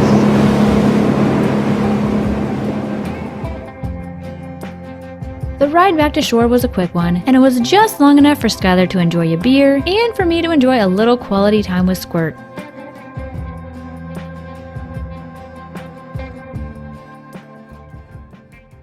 Now, Skylar and I had two very different experiences snoobing, and I'll let him tell you about his first. Now, we have been snorkeling plenty of times, but we're not scuba certified and we haven't ever been scuba diving before. So I was expecting snoobing to have a little bit of a learning curve, but surprisingly, it was pretty intuitive for me. I got really comfortable with it really quickly. And I love the fact that I was able to go down 15, 20 foot where all the coral and the fish were without having to worry about running out of breath or having to come back up to the surface every 20 seconds or so. I also really love that I could actually control my upward and downward movement just with my breath. And once Captain Tom got those weights in my belt, I was able to do that really easily. So my scuba experience wasn't near as smooth as Skylar's, but for some context, when we go snorkeling, I am very content floating above the water and just observing from above, whereas Skylar, he has always been somebody to want to dive down and get a closer look. So first, whenever I was trying out the scuba gear, getting in the water and just breathing and floating on top of the water,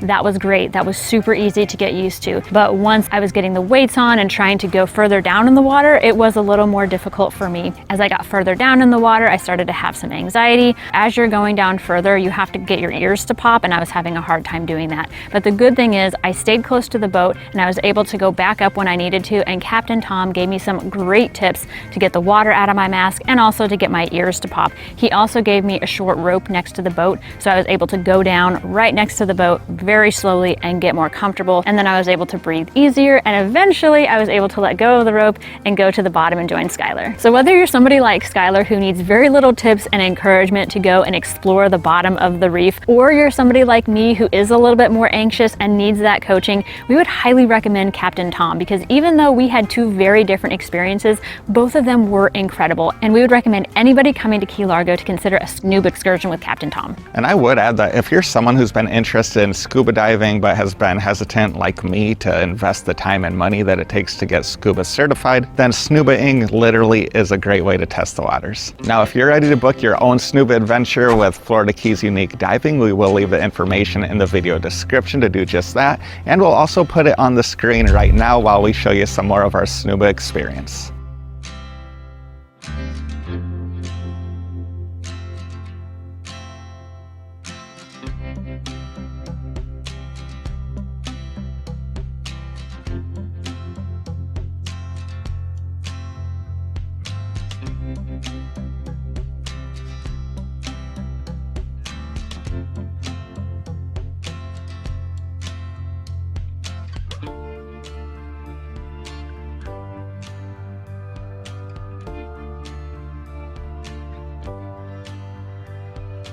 I think we were both a little bit surprised at just how hungry and exhausted that snuba excursion made us. We do have a sunset dinner planned, but that's not till like 3 hours from now, so we're gonna go grab a snack and maybe some coffee as well. We drove by the Blonde Giraffe several times when driving back and forth between Ocean Point and Islamorada. We never had the time to stop by, but today we finally do, and I cannot wait to try their key lime pie. So they do have 5 different types of key lime pie to choose from here. 2 of them come with chocolate. I have no idea why you'd want to ruin good key lime pie with chocolate, but the lady who works here actually said that the one that has the meringue on top is actually their most popular and their award-winning pie, so that's the one we chose. So the inside of this place is very small and there is no indoor seating, but they have this giant outdoor garden area. It's very peaceful. Now I'm gonna try this iced latte. Yeah, it's got 2 shots of espresso, and this is what we need to get through the day.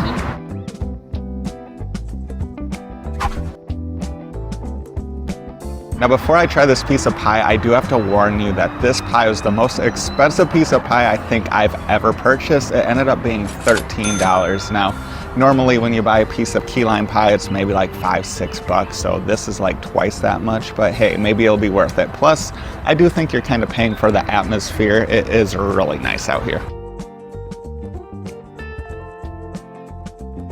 That's a very good piece of pie. It's, I'd say, a little bit more on the sweet side than I would typically like, but it's very tart as well. I'd say it's really well balanced. It is one of the best pieces of key lime pie I've had, but still probably wouldn't pay $13 for it again. So it is my turn to try this pie.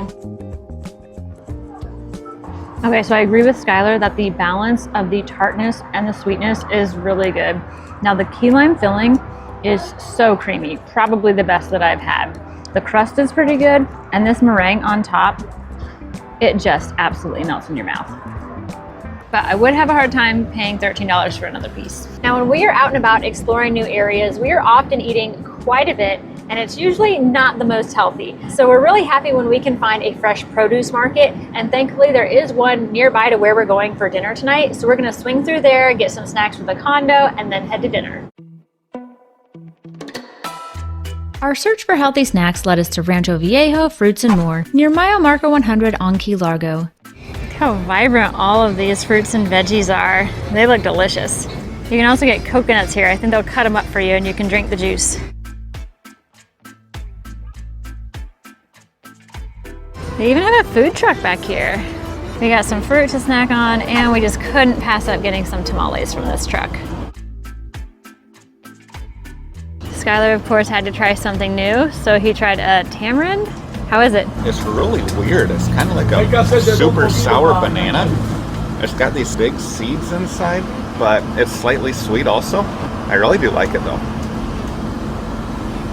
So this is a really good sized tamale for $5. I think I'm gonna start by just cutting it in half. So this tamale is soft and really dense without being super dry. I really like whatever they have on top here because it adds a nice crunch to it.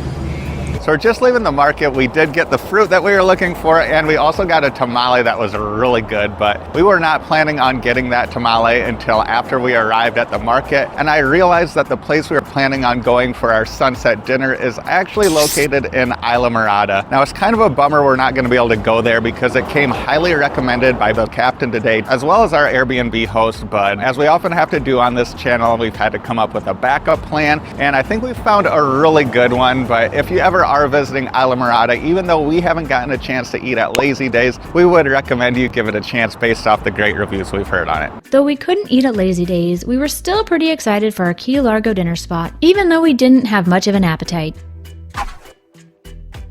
So we did make it to our backup sunset spot before actual sunset. It's located right on the water, and it sounds like they have some live music playing, so I can already tell you we're gonna love this place.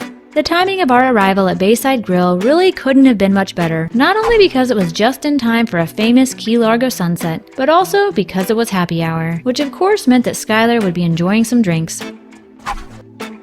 And while we weren't too hungry after that massive tamale, there was one unique item on Bayside's menu that caught our attention, and we just had to give it a try. And that item was these Havana fries, which consisted of yuca fries covered in pulled pork, onion jam, melted cheese, and a cilantro garlic cream sauce. While incredibly cheesy, greasy, and definitely not healthy, we'd be lying if we said they weren't absolutely delicious.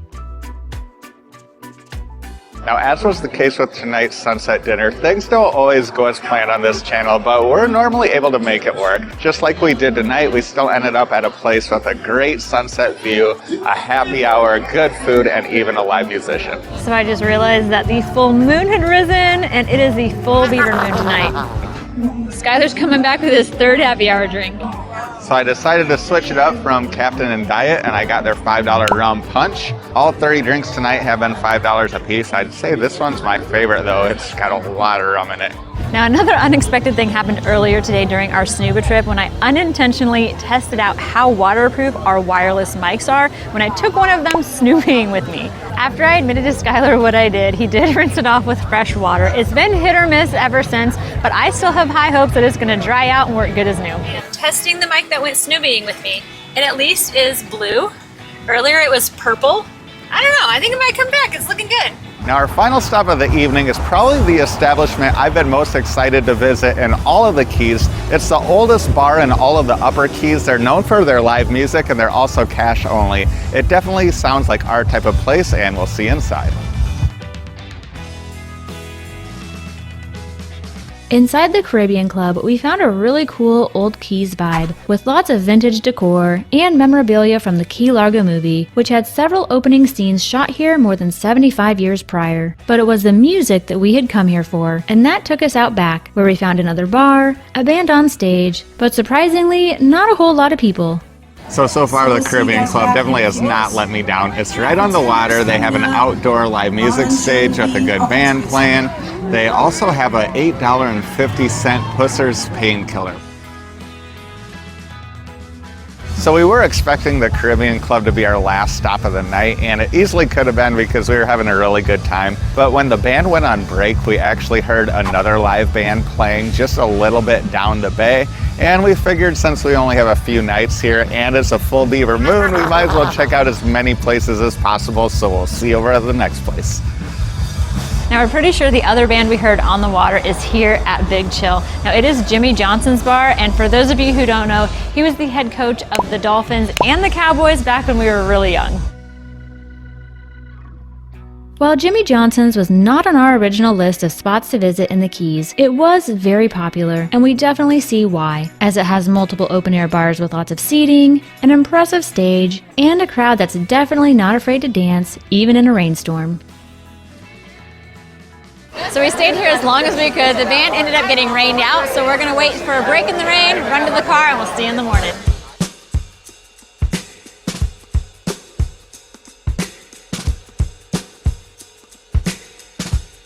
So we can't wait to try our breakfast spot this morning because it is well known here in Key Largo. It was featured on the Travel Channel and Food Network.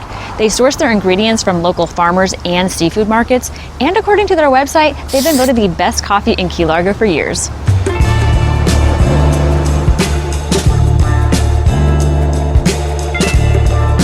Since the coffee here is award-winning, we had to start off with a couple. I went with a cafe con leche, which is my favorite type of coffee, and Jamie went with a hot latte. The large is definitely very large. Yeah, I see why it's award-winning. It's very good. It's a perfect blend of coffee flavor and just a little sweetness, and it's creamy. So I just went with a basic latte. I think the coffee flavor is really good. There is no sweetness, and I'm okay with that this morning. It's delicious.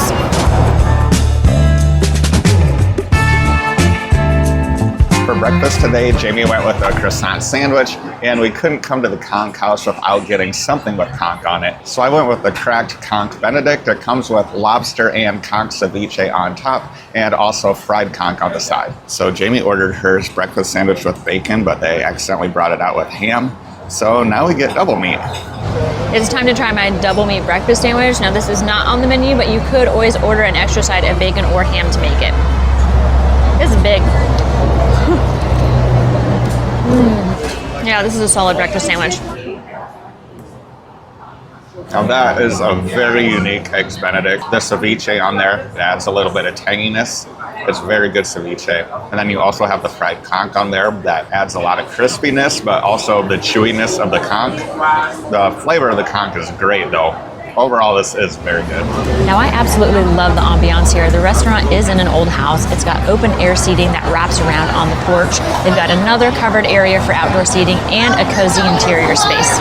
We're just wrapping up at the Key Largo Conch House, and the main word that comes to mind when describing that place is definitely unique, both when it comes to the atmosphere and the menu.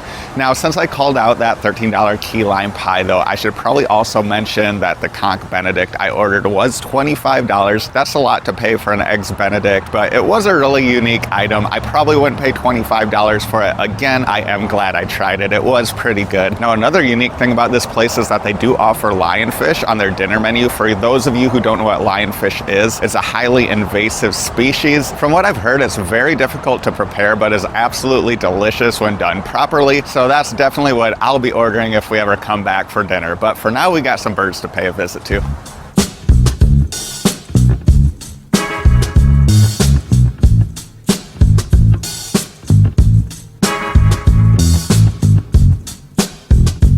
This wild bird sanctuary is free to visit, but it does rely on donations and volunteers. The organization focuses on rescuing, rehabbing, and releasing the wild birds of this area. Now, the sanctuary where we're at here is home to the birds that have been rehabilitated but cannot be released. They do have an affiliated bird hospital about 1.5 miles from here that does have a visitor center.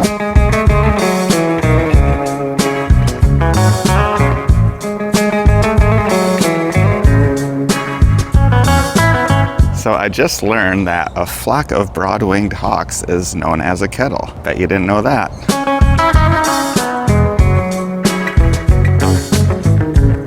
So I love that they have a barn owl here, and I actually have my own fun fact about barn owls. When I was a kid growing up in Iowa on the farm, we had an old barn that did at one time have a family of barn owls living in it. And at one point, I actually wanted to be a barn owl when I grew up. I do really like how the cages here are so big, and they're built with the trees in mind. So this tree is growing through this one side and out the top. I gotta mention the boardwalk at this place. It is in really good shape. It's nice and wide, really relaxing just to walk around in here. The boardwalk path does have some really nice shaded seating areas too. Jamie's over here hanging out with the pelicans. Oh, and whatever those things, are those pelicans? I don't know what they are. Those gotta be something different, right? I don't know if I've ever seen those out in the wild. Now, as you get further down this boardwalk path, it does lead into this mangrove area. The path itself also gets a little bit wonky. It's not in quite as good a shape. So Jamie just said that this boardwalk path actually leads to the water, and she pointed out that there may be some crocodiles in the area. Spot any crocs yet? No, thank goodness. As much as I'm loving all these birds, I think that would be the highlight of this day if we spotted a crocodile. No, thank you. I just spotted this guy on the boardwalk. I'm not sure what he is. It's some sort of lizard. They definitely get a lot bigger down here in the Keys than they do in our area of Florida. Because these enclosures are practically built in the mangroves, it does feel more like a wildlife area than your typical rescue, and I'm sure the birds definitely appreciate that.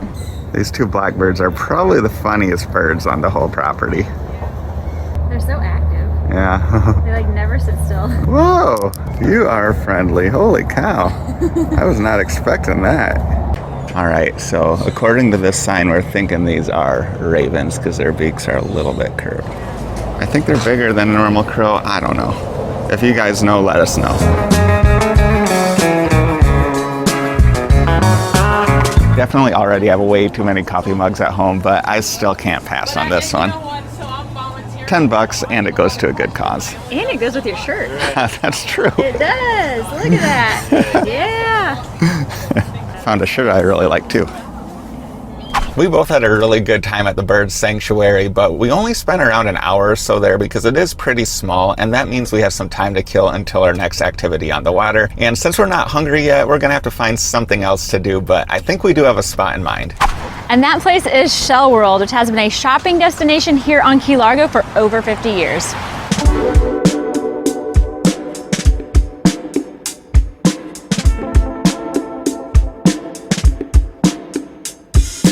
Now, as expected, they do have a ton of shells here, but they have a whole bunch of other stuff too. They've got a whole section of flamingo stuff, a section of turtle stuff, alligator stuff, honeys and hot sauces.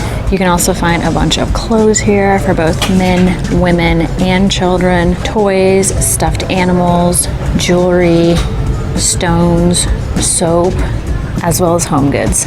Now this place is a little bit deceiving. The outside of the building is quite aged, but when you get inside, it's very nice and it's huge. Skylar actually lost me for about 10 minutes.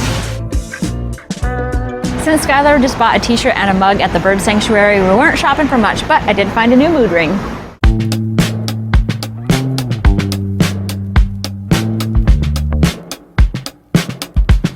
We're here at Hobo's Cafe for a late lunch because it's known for being an authentic Florida Keys eatery serving up fresh seafood. Plus it's just a couple miles up the road from our tour, which will be going on in a little over an hour.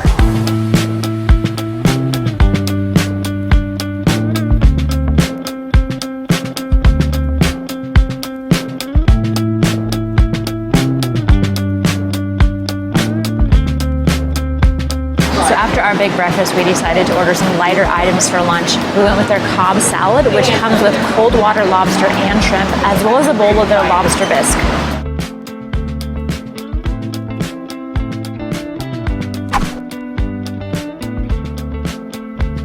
Starting off with a shrimp. That shrimp is delicious. I think it has Cajun seasoning on it, and we chose the blue cheese dressing. It's homemade and it's really good. So this lobster bisque is super thick. I can tell there's a bunch of lobster in it, and they also put artichokes in it. I've never had a lobster bisque with artichokes, so it'll be interesting to try. It is full of lobster. The artichokes are actually a really nice touch. I wasn't sure how they'd go, but I'd say they mixed really well. This is a great lobster bisque. Time to try this lobster. So I think the lobster has the same Cajun seasoning as the shrimp, and it's really good.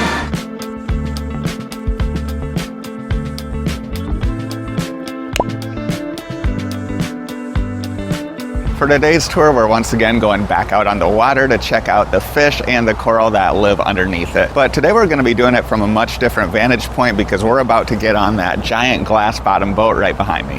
Now this boat is going to be taking us through the John Pennekamp State Park, which is the only underwater park in the United States. Then it's going to take us out to the reef, and along the way we'll catch a sunset as well.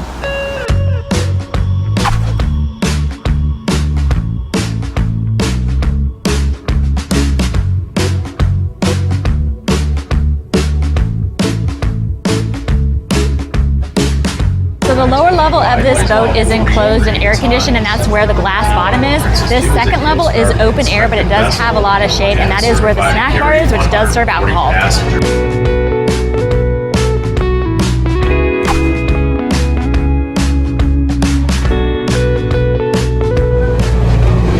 Once we made it around the turn, we were able to come to the very front.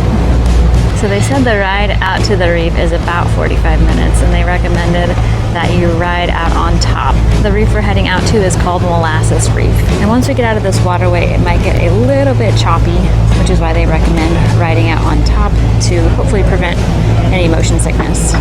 So Molasses Reef isn't too far from, I think, Pickles Reef, where we went snoobing with Captain Tom yesterday.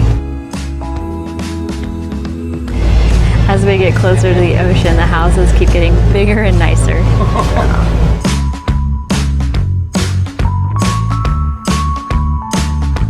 Skylar's, of course, checking out the bar.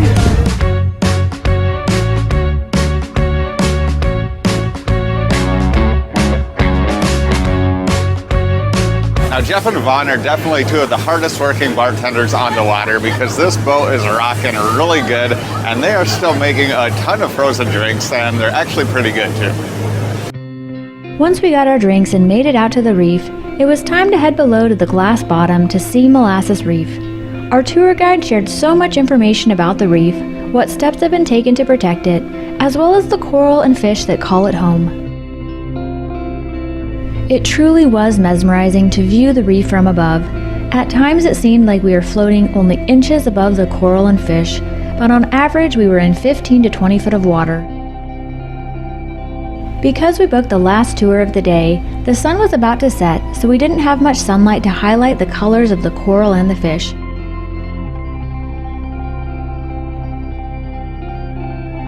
While we don't know for sure, we would imagine that booking a tour when the sun is high in the sky would lead to seeing more vibrant colors on the reef.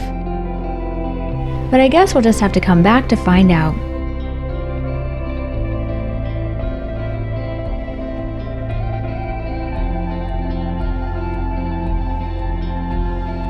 The portion of the tour where we're over the reef is really cool. You can sit with your feet dangling over the glass bottom, and the tour guide shares so much information about the reef, about the coral, about the fish, as well as about some history on the Keys. Now, even though our glass bottom experience was over, we still had a boat ride from Molasses Reef back to Key Largo during sunset to enjoy, and it sure was a good one.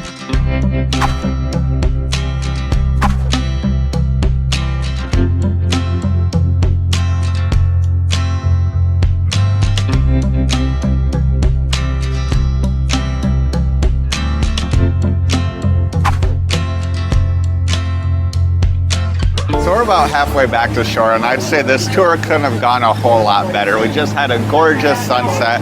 The seas have been a little rough, and the boat's been a little bit rocky, but it's still been really comfortable. I haven't gotten sick, and the weather could not be any better. Now, before we get to shore, we do have to thank the staff at the Key Largo Princess for hosting us on this trip to the reef. We'll be sure to leave all their contact information at the bottom of the screen, as well as in the video description for when you're ready to book your glass bottom experience.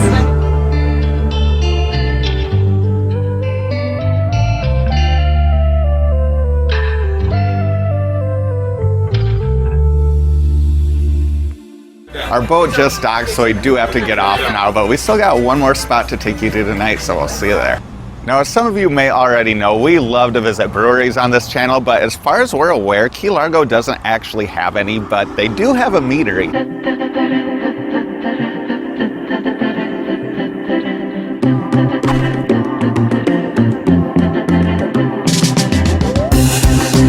Alright, so our plans have changed. We were initially just going to do this right here, but then we were hearing other people doing these tastings and all these other things sounded really delicious, so Skylar was talked into doing this. So we're going to try all the meads and spirits. Well, he is. I'm going to try some of them, but he's going to try all of them.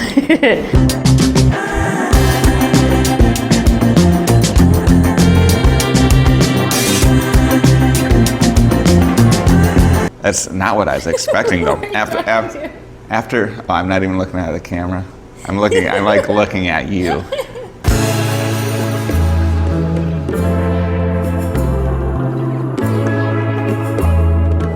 So this is Honey Shine, which is 100 proof. I have a rule with this one. You have to hold this one in your mouth for 3 to 5 seconds prior to swallowing. It does 3 things for you. Number 1, it tells your brain, oh shit, alcohol is coming. Number 2, it warms it up so it doesn't burn as bad going down, because again, it's 100 proof Honey Shine. Okay. But that 3rd thing it does for you, I won't tell you till after you do it. All right. Here we go. 1, 2, 3. So that 3rd thing it does for you, the pores in your mouth are just a little bit larger. Therefore, it does hit your brain just a little bit faster. Really? So in addition to all the meads, this tasting also comes with 7 different spirits that you get to try. I've already tried 6 of them, but the last one is Tiki Java. This is actually made with Cafe Bustelo, and I love Cafe Bustelo. I wanted to try some too, huh? That is every bit as good as I thought it was going to be. After the meadery, we watched this random drone light show and then called it a night at the condo. Good morning, guys. So by now it's like 8 consecutive days of travel for Jamie and I. I'm starting to wear down a little bit, and I know she is, so I decided to let her sleep in a bit this morning, and I'd go try to find some coffee. I did find that there was a really good rated spot just about a mile or so from where we're staying, so let's go get some coffee.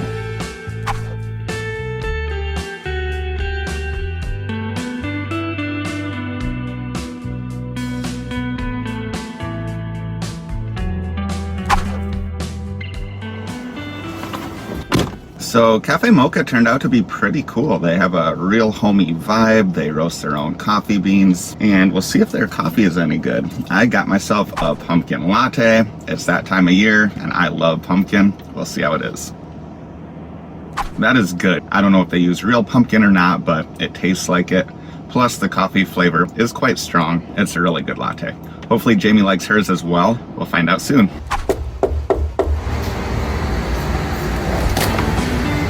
Oh, what's this? Coffee delivery. Gosh, just what I needed. What do you think? That's good. I'm trying to figure out what flavors. Is there some cinnamon in it? Yep. One more. Zzz. Honey. Yep. Honey cinnamon.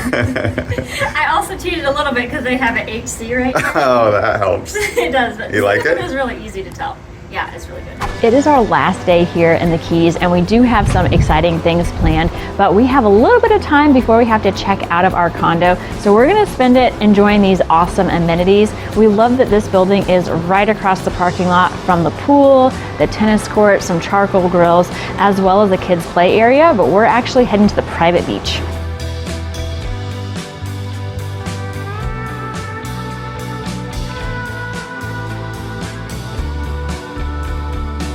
It is really nice to have access to this private beach here at Ocean Point, and we don't mind the short walk to get here because the whole property is so well maintained. It's got beautiful landscaping, especially around the docks. There are these vivid flowers, and we even saw some butterflies. Now the water today is a bit choppy and not very clear, but yesterday it was very calm and we saw several people in the water. And it's officially time to be leaving. Why are you recording me?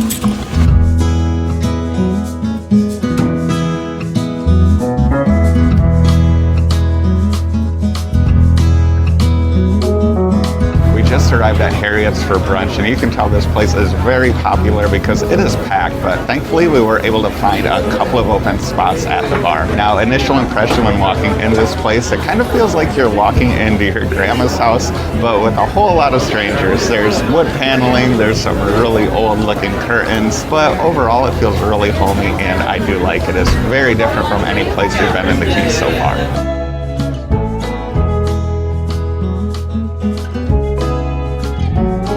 Skylar went with the shrimp and grits because the pictures online looked amazing, and I went with the chipped beef because it sounds like a dish that my grandma used to make when I was younger, and I've never seen it on a menu before. Plus it comes with Harriet's biscuits, and they're supposed to be huge and delicious.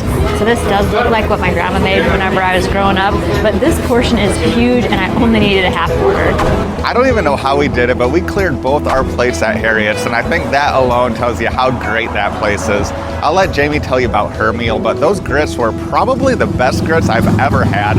I have had a lot of really good grits before, but they're normally just good because they're full of butter and cheese. But those were full of great Cajun flavor, and both the shrimp and the sausage in there were excellent. The chipped beef gravy is exactly what I remember my grandma making when I was younger, and those biscuits were enormous, delicious, and fluffy. Now, we were so full after finishing our plates, we had to take their famous key lime muffin to go. I think they make over 30 types of muffins, but they're most famous for their key lime one, so we gotta go work up an appetite so we can try it a little bit later.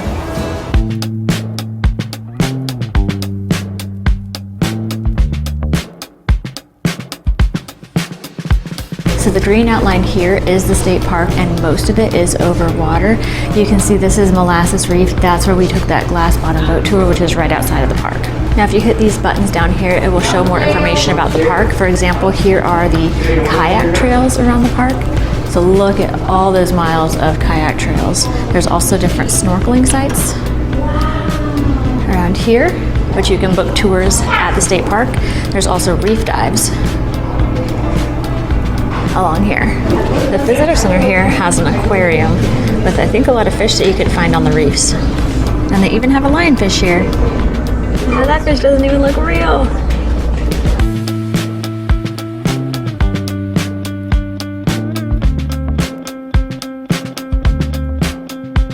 We've been really impressed with everything this park has to offer. They have an area over here that's known for having some really good snorkeling. They have nice camping areas, nice picnic areas. They have the aquarium that we showed you a little bit earlier. They have some hiking trails and also a pretty extensive paddling trail system where you can paddle through the mangroves. Now, that was actually our initial plan today, but as you can probably tell, it's really windy out today. The waters are pretty rough. Now, you definitely could still go out paddling in the mangroves today, but it probably wouldn't be ideal conditions. Plus, we realized that we haven't hardly done any hiking since we've been in the Keys, and since there are some good trails here and the weather is beautiful, we're going to take advantage of it and go check out some of these trails. I think there are 4 or 5 trails in this park, and this one we're told leads out to an old citrus grove, so we'll see if we can find it.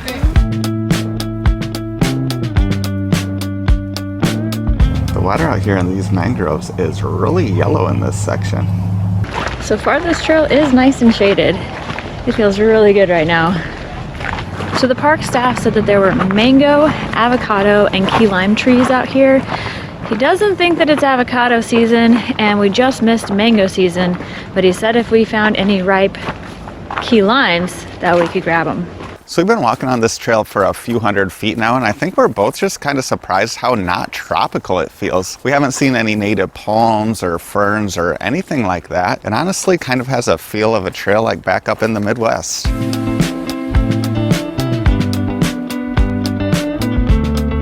Want to see if we can find some key limes? Yeah.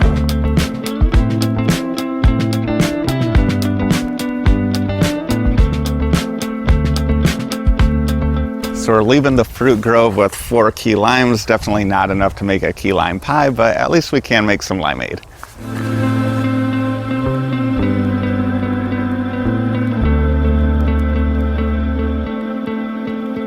I am super excited to try this key lime muffin. This smells really good. Is that like key lime pie in there? So the filling down there, it's not the same texture as key lime pie, but it's tart and sweet. Just like a key lime pie, it is really good. I would definitely recommend these muffins. As I said earlier, they have over 30 flavors, and there were a lot of people just going inside to order muffins to go. So if you're not ready for a full meal, I'd recommend just stopping in and grabbing a muffin. So Jamie was right. This muffin is absolutely great, but it's almost 5 o'clock now, which means it's almost time for us to head to our last stop here on Key Largo, and we cannot wait to show you this one. We're here at our last stop of Key Largo, which is Positive Beginnings. It is a nonprofit sanctuary for foxes who have been rescued from the fur trade. And we've never been able to interact with foxes, so we're really excited to meet them. So this is Jasper. Well, hello, Coral. Hi. This is Jasper. He's the oldest fox here and the one who spent the longest time on the fur farm. Aww. Penny is 5 or 6. Ridley's coming out to say hi. He's kind of got a unique look too, doesn't he? Yeah. Other than missing his tail. Ridley is the youngest of the foxes here, and apparently he behaves that way as well. So Nicole said that Kai is the education ambassador, so he's the fox that gets to go out. He goes all over the place. We got Louie in the back there. They have some really cool enclosures here. Those are stairs, and look at that walkway, and that goes into an outdoor space here. We're just so impressed with this enclosure that these foxes live in. It wraps all the way around the house. They have things to climb. Since it obviously does get warm in Florida and foxes have pretty thick fur, they do have their own air-conditioned room that they can go in as well. Where are you going? Huh? Got something else you want me to see? A total of 7 foxes live here, and they all seem to be enjoying a much better life here at Positive Beginnings after being rescued from a fur farm in Iowa. You can support their new lives by visiting the Positive Beginning website and donating, becoming a Fox sponsor, and even booking a private tour. When you book a tour, not only do you tour the sanctuary and learn about the foxes, but you also have the opportunity to give them snacks. There we go. So Coral is 3. Hi. Oh, you were very gentle. Yeah. Here you go. Yeah. Girl. So gentle. I'd say Coral's warmed up to us. Yeah, it just took a little bit. Just took about 3 Fig Newtons. Jamie's new best friend. While we finish giving Coral some snacks, we do want to introduce you to Nicole Navarro, the executive director and founder of Positive Beginnings, to share a little about an unexpected twist that came along with rescuing the foxes. As you already saw and heard, all 7 foxes here were saved from the horrific fur trade. So a few years ago, I had a wild idea to start using the foxes' stories of survival as a therapeutic tool to help trauma survivors go through treatment or therapy, whatever they're going through. And we partnered with a few organizations here in the Florida Keys. 75 women from Kinder in the Keys Treatment Center that come through here a year, and I believe over 100 children that have passed through the Florida Keys Children's Shelter have come here. All the sessions are guided by licensed therapists at their respective facilities. The feedback we've gotten is just incredible because the foxes, they sort of meet them where they are through shared traumatic experiences. Foxes aren't certified therapy animals, so that's why their story is used as the tool in therapy. The foxes are just an added bonus, and the foxes just gravitate towards these people. It's like they can sense, you know, they're like kindred spirits. So it's just been a real pleasure and a joy and a really unexpected twist in our mission here to promote healing throughout the Florida Keys.